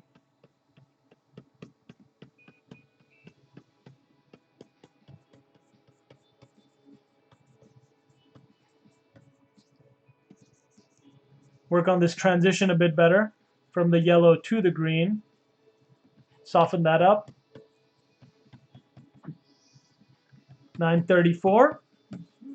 Alright, this is pretty much as good as I'm going to have time to make it right now.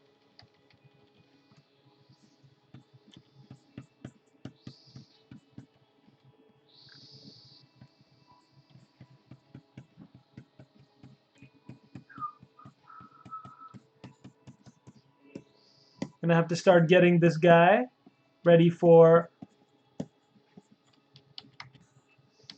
printing and Vrml export. I want the whole tail to be a bit yellower, kind of like the feet are, you know?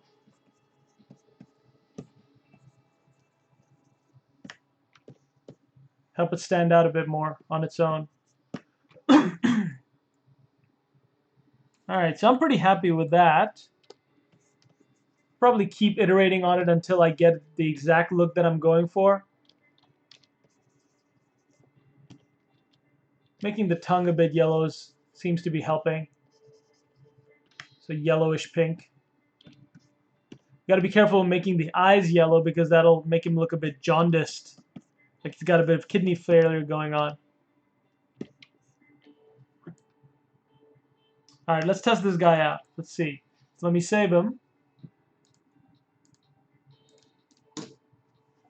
Okay. Rufus is asking, would glossy paint or varnish be an option for the look you're going for? Absolutely. But I don't know if mass production can really pull off that glossy look. When you do go glossy, it also gets more expensive. So if you have, something like 16,000 toys you're ordering, it can be a bit much. You have to count every penny. Jake saying eyes look great. Thanks, Jake. All right, so it's got a lot going on. It needs to be simplified for sure. I might go over this with something as simple as a smooth brush with RGB turn on. And let's just see what happens when I smooth it out a bit. You can also go down in geometry levels a couple and then smooth, and that'll really smooth it out. And then when you go high up, you have a little bit of the detail remaining, but you can see a lot of it's been smoothed out. I don't know if I want to get rid of that much detail, so I'll undo back.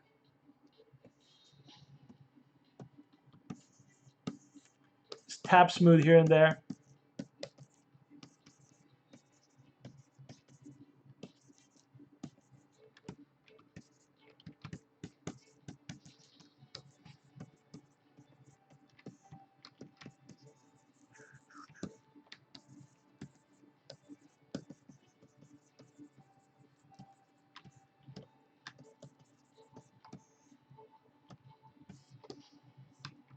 Okay. I don't know if I'm liking the smooth look. It looked a bit better with all that texture on it, though that's not really the MO for the rest of my Fungisaurs. So we're going to have to be careful with that.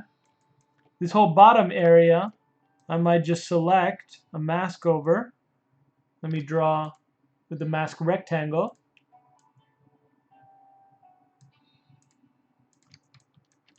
And I will just simply pick something yellowish, maybe make it a bit darker, and fill object with the RGB set to 100. Because the bottom doesn't need to be painted. And now I know what my floor line is. Okay. Save that, and let's try testing this in Keyshot to see what it looks like.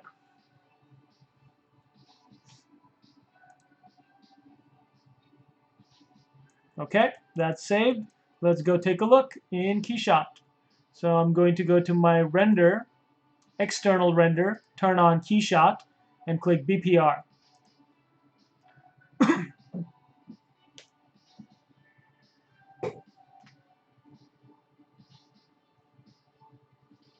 I really like this ZBrush to Keyshot bridge. So if you guys have the opportunity to check it out, you should, because it lets you light your character with some HDR lighting and really just play around with perspective and materials and cameras so you can figure out, more of the essence of the character. Now this is stretching a lot in perspective, so I'm going to adjust the focal length, flatten it out a bit.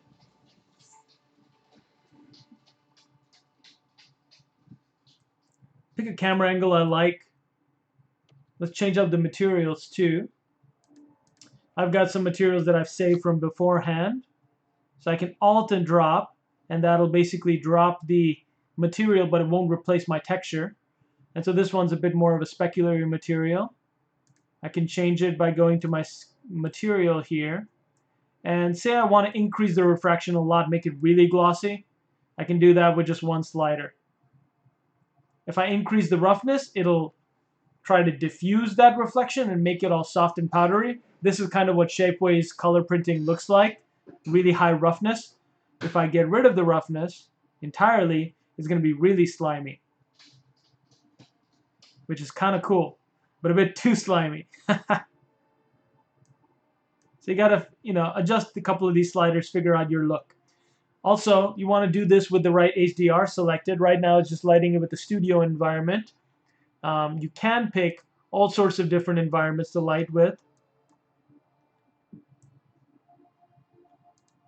I'm going to turn off the environment for now. So I'll just have a regular backplate. You know what? I'm going to have a regular color for the back environment, just white. And you can adjust the HDR environment brightness. And so there you go. There's kind of a forest, and that's what's lighting this character, but it's green on green. So really crank up the brightness. Rotate it around, so you see the shadows coming from the back. That means most of the light is hitting it back here.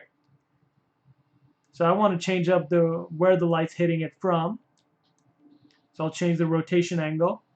That's right here.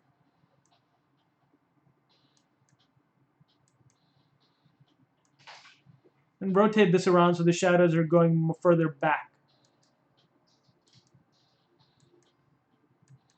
Now with this HDR, it isn't that easy because the shadows aren't coming from a single light source. They're kind of diffused from overhead. Let's try a different HDR. Whoa, look at that. That changed it up. That's too strong.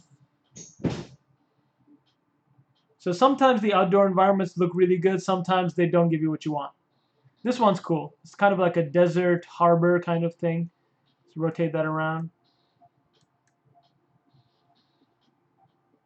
That's cool. Starting to give me the look that I want to see.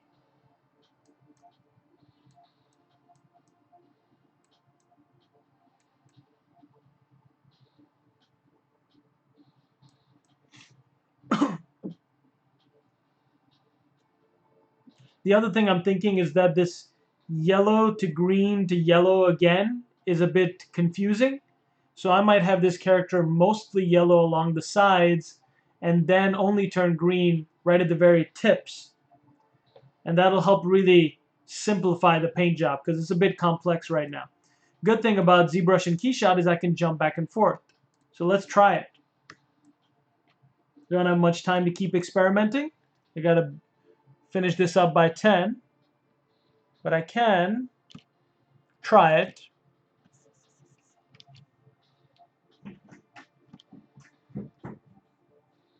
So let's adjust the RGB intensity.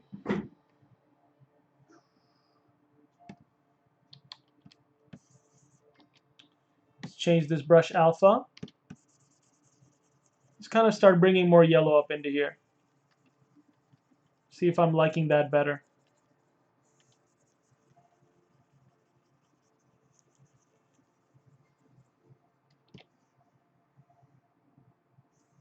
It loses a bit too much detail, so I don't want to do that. But I do want to kind of bring some of this yellow that I've got kind of going on in the face onto the body more.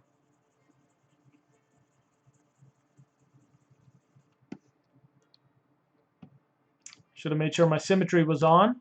Don't want to do this twice.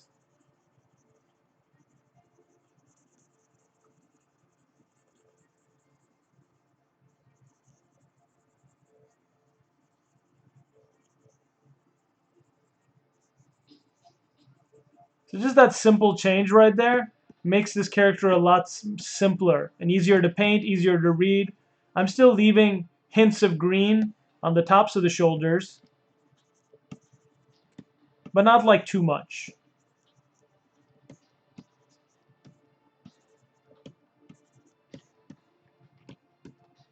All right, I like that a bit better.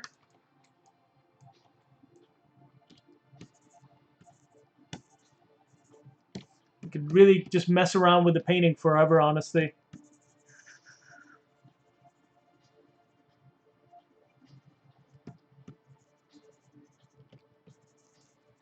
All right, so now let's try to take this back into KeyShot.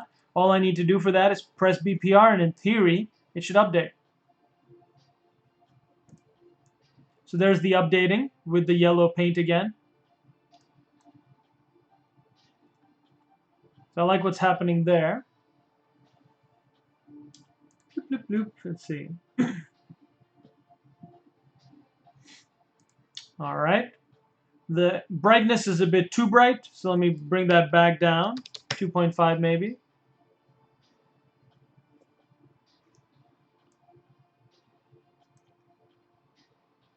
Just looking at it from all angles.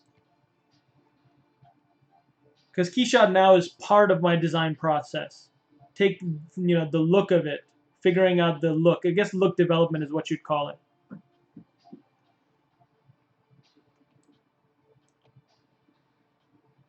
Want to see it in the shaded side as well, so you get an idea of what it would look like in multiple angles, multiple lighting.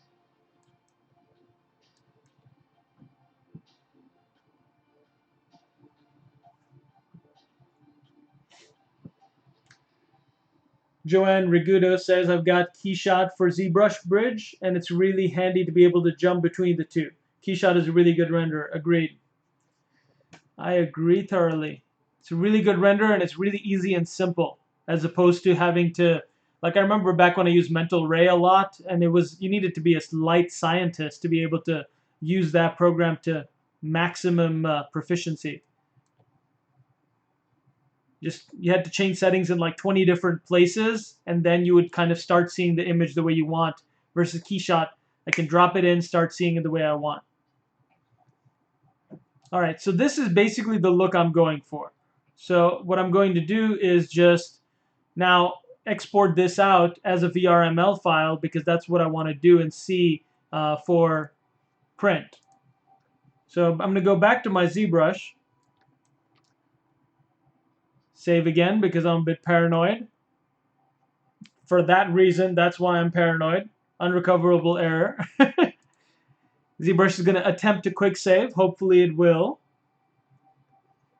When you start using too much RAM and too much memory and just too many things going on at the same time, ZBrush can crash. Oh. So I'll open that back up.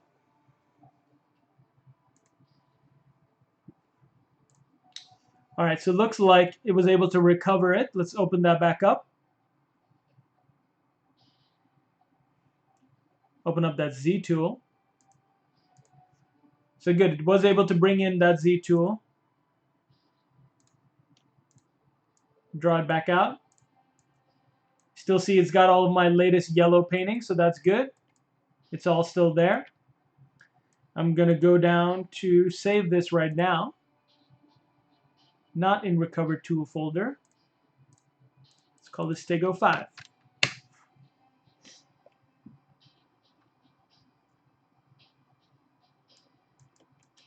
All right, and you know what else I'm going to do is inside that folder for my stream, today's stream, I'm going to make a folder, call it Stego 5, because that's where I'll export the VRML stuff to. Now I want to decide my resolution also. So first, let me go to the highest resolution, because that's where you want to generate your texture map, from the highest resolution. Let me first check that the UVs are still intact in this tool. So I'll create new from UV check. Looks like those are good. And now let's do new texture from Polypaint. I want my UV map size to be 4096. Texture map new from Polypaint. And there's my texture. So you can see the eyes are in the front, the top front of the head. The whole body is kind of laid out flat, and then the mushrooms along the sides having their own poly group. So I may want to split this up eventually. I do have a really nice seam going on right there. So I may want to do that at some later point. But for right now, because of the purposes of this demo and I'm running out of time, I'm going to move forward. So I'm going to leave my texture on. I'm going to go now to my geometry, or duplicate this basically. I'm going to go down to my subdivision level 2, which is 78,000 polys. Let's see, subdivision level 3 is fine. 300,000 polys is fine. I'll delete lower, delete higher. Got my texture on, so I still preserve the texture detail. And this mesh should already have been dynameshed, and I don't need to decimate it, because after the remesh, the holes are all still closed. And 300,000 poly should be good to print. Save again because I'm paranoid. And now let's try to do an export for VRML.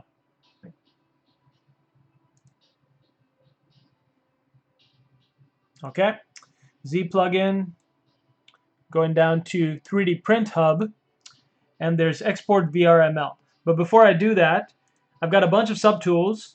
So what I want to do, and even though the rest are all off, I want to go down to my export options, export options, and change this to not all, not visible, but only to selected, because that's the only one I want to export. Otherwise, by default, it's set to all. I want this setting to be flipped. If anyone from Pixelogic is listening, because I've run into trouble with that. And my students have too. Make sure you click onto export options, click selected. You want to say polypaint is on. Textures, if you hover over it, ZBrush plugin contains textures, so it'll basically export your textures too. So you want to click on that, and you want to decide JPEG, PNG, or BMP. I think in this case, JPEG would be fine for my purposes. PNG is higher resolution, so if you can afford the space, do the PNG. I can store these export settings, so maybe, but later. So now with that all set, I'm going to go down to my 3D Print Hub and click Export to Vrml. Now, actually, before I do that, I want to decide the size. So update size ratios. And I want to set this to be, let's say, 3.5 inches at the longest point. In this case, that's the z-axis, 3.5 inches. So that'll be about almost 2 inches tall. And let's try to now export to Vrml. I'm going to put this in Stego 5, name it Stego 5, Vrml, save, and let's see what it does.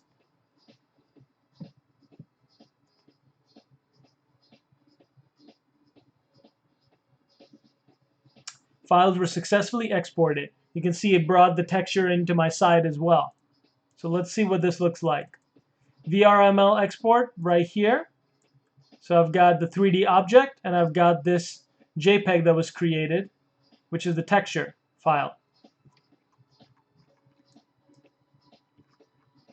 All right, so now we can actually test this out and see if it works properly. I'll log into my Shapeways and see if I can try to upload it. And I don't know if I have enough time to upload it during this demo, but I will try. Meanwhile, what's up, Twitch? You can kind of see what's happening here. Always enjoy that. Seeing everyone's chat. Thanks for showing up. We got Facebook here as well. Thanks for representing Facebook. All right. So I'm logging into Shapeways here on my second monitor.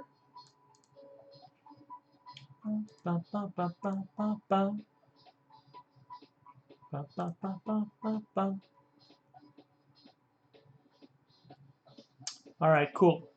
So now I've got Shapeways here, and I want to upload a 3D file.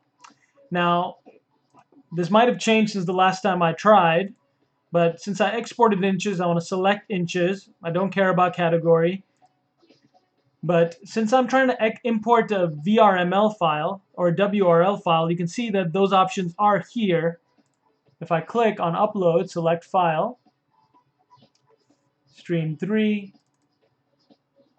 All right, so there's my 3D object. If I click on it and I upload that as is, the WRL file, it's just going to upload it as is. It may not grab the texture. So I want to show you a couple of different ways.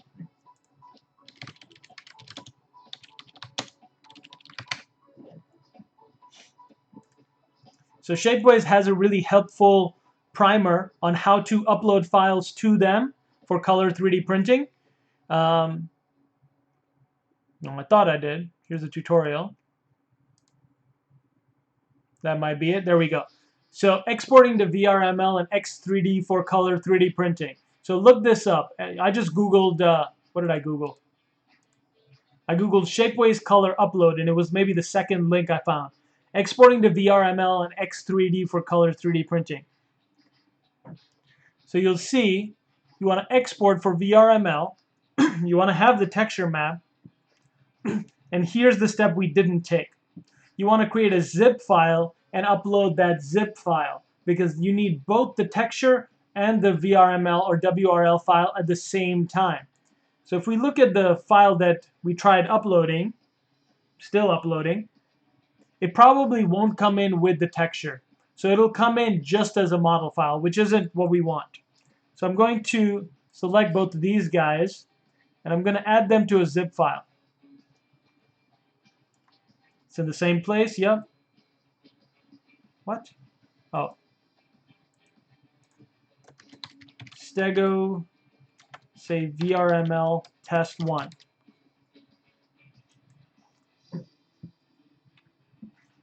And next time, we're going to actually select that zip, and that should work better. So it's saying, oops, we cannot process this file. Is your file larger than our 64 MB or 1 million polygon limit? So let's see. The file's too large. Let's take a look at what it did. So the file that ZBrush exported is 83 megabytes. That's more than the 65 megabyte limit. So I need to go back into ZBrush, export it out at a smaller resolution. However, this zip that I have created is only 16 megabyte. So while I'm doing that, I'm going to try to see if it'll upload with this zip file. Make sure I select inches, select my zip folder that I've created, and I'll try uploading that. Now this is obviously just the workflow for Shapeways. If you're having a VRML or WRL color 3D printed file that you want to have someone else print on a Mimaki or a J750 or whatever color 3D printer, you can just send them a zip folder. You don't need to upload it a specific way. I might need to go another step on this and flip the texture vertically, depending on if ZBrush, ZBrush works kind of upside down than most 3D packages. Let's see if it works.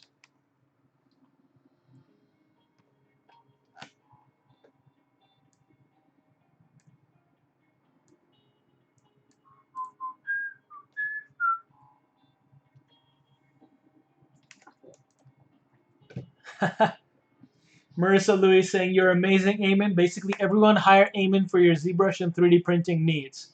Yes, do that. Thanks, Marissa. All right, Babu Snack is asking, hey, Aiman, do you have any tips of advertising yourself as a freelancer? Whoa, man, I got a lot of tips for that. I could do a whole course on just advertising yourself as a freelancer, how to make it as a freelancer. I think out of my college class, I graduated from the School of the Arts of Chicago. It's a giant, big museum, private school. But Chicago didn't have much of a market. So I was limited by the market. And for the 5 years I was working there, I was doing mostly advertising and commercial work because that's what was available. Out of my class of, I'd say, 100 or so other people that were doing 3D art that graduated, I think only 4 or 5 of us actually got gigs. And that's because we were thinking about what the market needs. Me and a few of my friends made commercial demo reels. We didn't just make characters and environments or props. We made shampoo bottles and razor blades and Harley Davidsons because we knew that's what the market demanded. And that was cool because it actually got me a job making Harley Davidson bikes for a couple of years. So the best advice I can give for freelancers is to market yourself to the existing market where you live or move. It took me 4 or 5 years to move down to LA.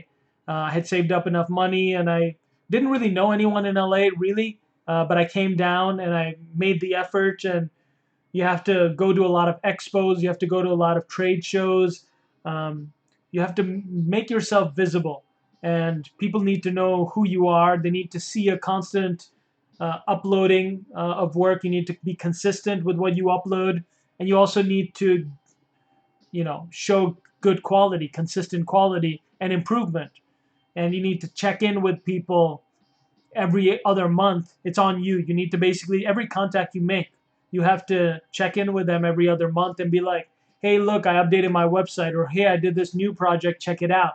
That way, when a new job opening comes up, rather than post it online and have a cattle call and like 1,000 interviews, they'll just call you directly, and then you get to come in and meet people and have lunch, and they get to see if you're a good personality fit, and they get to see your work before thousands of people start competing with you. So that's really how you get work, is a lot of that networking. And I think I'll do more of that in another stream later. Hopefully that helps. Okay, so this is just kind of falling asleep. I don't know what's happening. It should be able to show me a preview. See, it's still calculating prices and printability, so this might take a while. I'm not sure if I have time to stay on this feed, but basically this is what I wanted to show you. Google this exporting to Vrml for color 3D printing process, and you can see that what you need to do is create a zip file. And that zip file is what you upload to Shapeways, and then you can get ready and see a preview and be able to do color 3D printing. Hopefully it'll show up here before I sign off and you guys can see what's happening.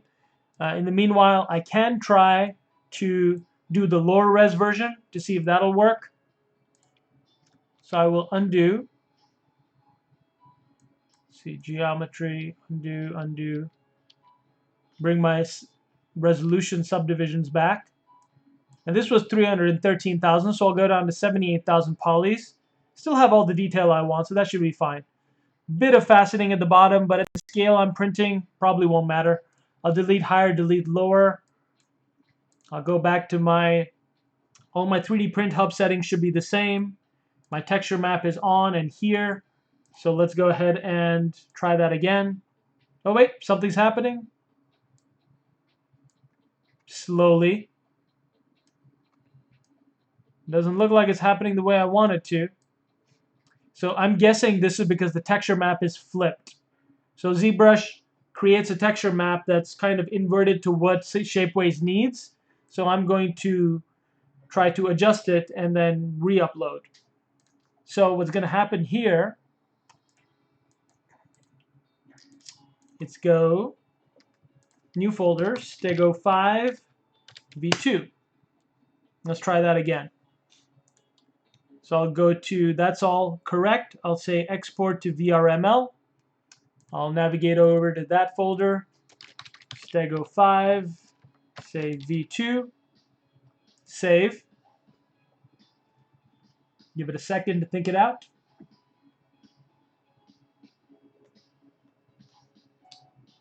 Yeah, Babu the Snake, I feel you, man. Everyone keeps talking about technically how to become a better artist, and that's really useful. And no one has really taught a class in how to network, and I might do that at some point because that's really important. Okay, so here's the texture that's generated by ZBrush, but it didn't work for me when I uploaded to Shapeways, and that's probably because it needs to be flipped vertically. So I'm going to open up Photoshop, and I'm going to flip it vertically. Image adjustment or rotation, flip canvas vertical. And I'll save this and see if that works better. There you go. It updated that. I'm going to select both of these guys. I'm going to go to WinZip, add the zip file. Okay, V2 test, add. Okay. So there's my V2 test, and I'm going to go back to my Shapeways and see if it'll work this time. There we go. Yeah, because this is not giving me the result I want. So let's go back to models.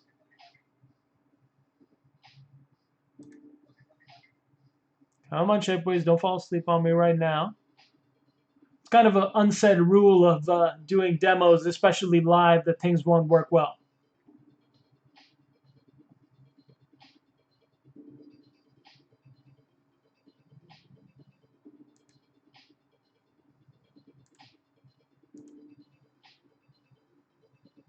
Okay, yeah, so this one has definitely got some texture flipping issues that I think are causing that. I'm going to click on Upload, or you know what, I'm just going to close it and open up a new Shapeways tab. It's thinking too hard about that one.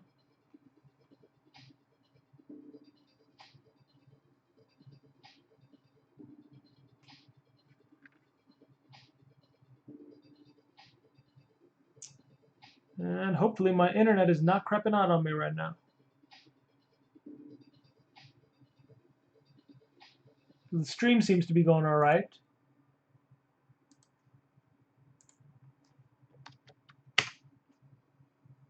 Let's Let's try something else. Let's see if Reddit works. Reddit works just fine. So internet is just fine. All right. I do not know if I'll have time enough to stay on here and upload this file to Shapeways in front of you guys. But tune in to next week's live stream on Monday at 10 a.m. 8 a.m. to 10 a.m. And I will upload this file to Shapeways then, or I'll have it uploaded, and I'll show you what it looks like. The process is already, as I explained, and how to do it in ZBrush. So hopefully you guys enjoyed seeing me, UV map this, remesh this guy, UV map this guy, paint him up, figure out my paint process, export out to Vrml, and then upload to Shapeways. So hopefully next week when you tune in, I'll have it up and I'll show you right away. And again, if you guys want to follow me, you guys can go to pixelogic.com, ZBrush Live Presenters, and you can click on my tab and you can see when I'll be streaming, and you can see my past streams. So you can see how these guys kind of came to be. Also, I teach a class online at Mold3D Academy, so you can go to mold3dacademy.com, and there's a self-paced class called 3D Printing for ZBrush Artists, where I go over 8 weeks of training lectures on how to sculpt characters for print, miniature, jewelry, wearables. So all of that, $200, pretty good deal, and you can see a lot of my student work on there as well. So that's all on Mold3D Academy. And if you want to stay in touch, just follow my Instagram or Facebook and then just hit me up. And thanks again for showing up, everyone. I will hopefully upload this to Shapeways next week and show you that. All right, I'm signing out of the stream now. Have a good day, everyone. Have a good Monday.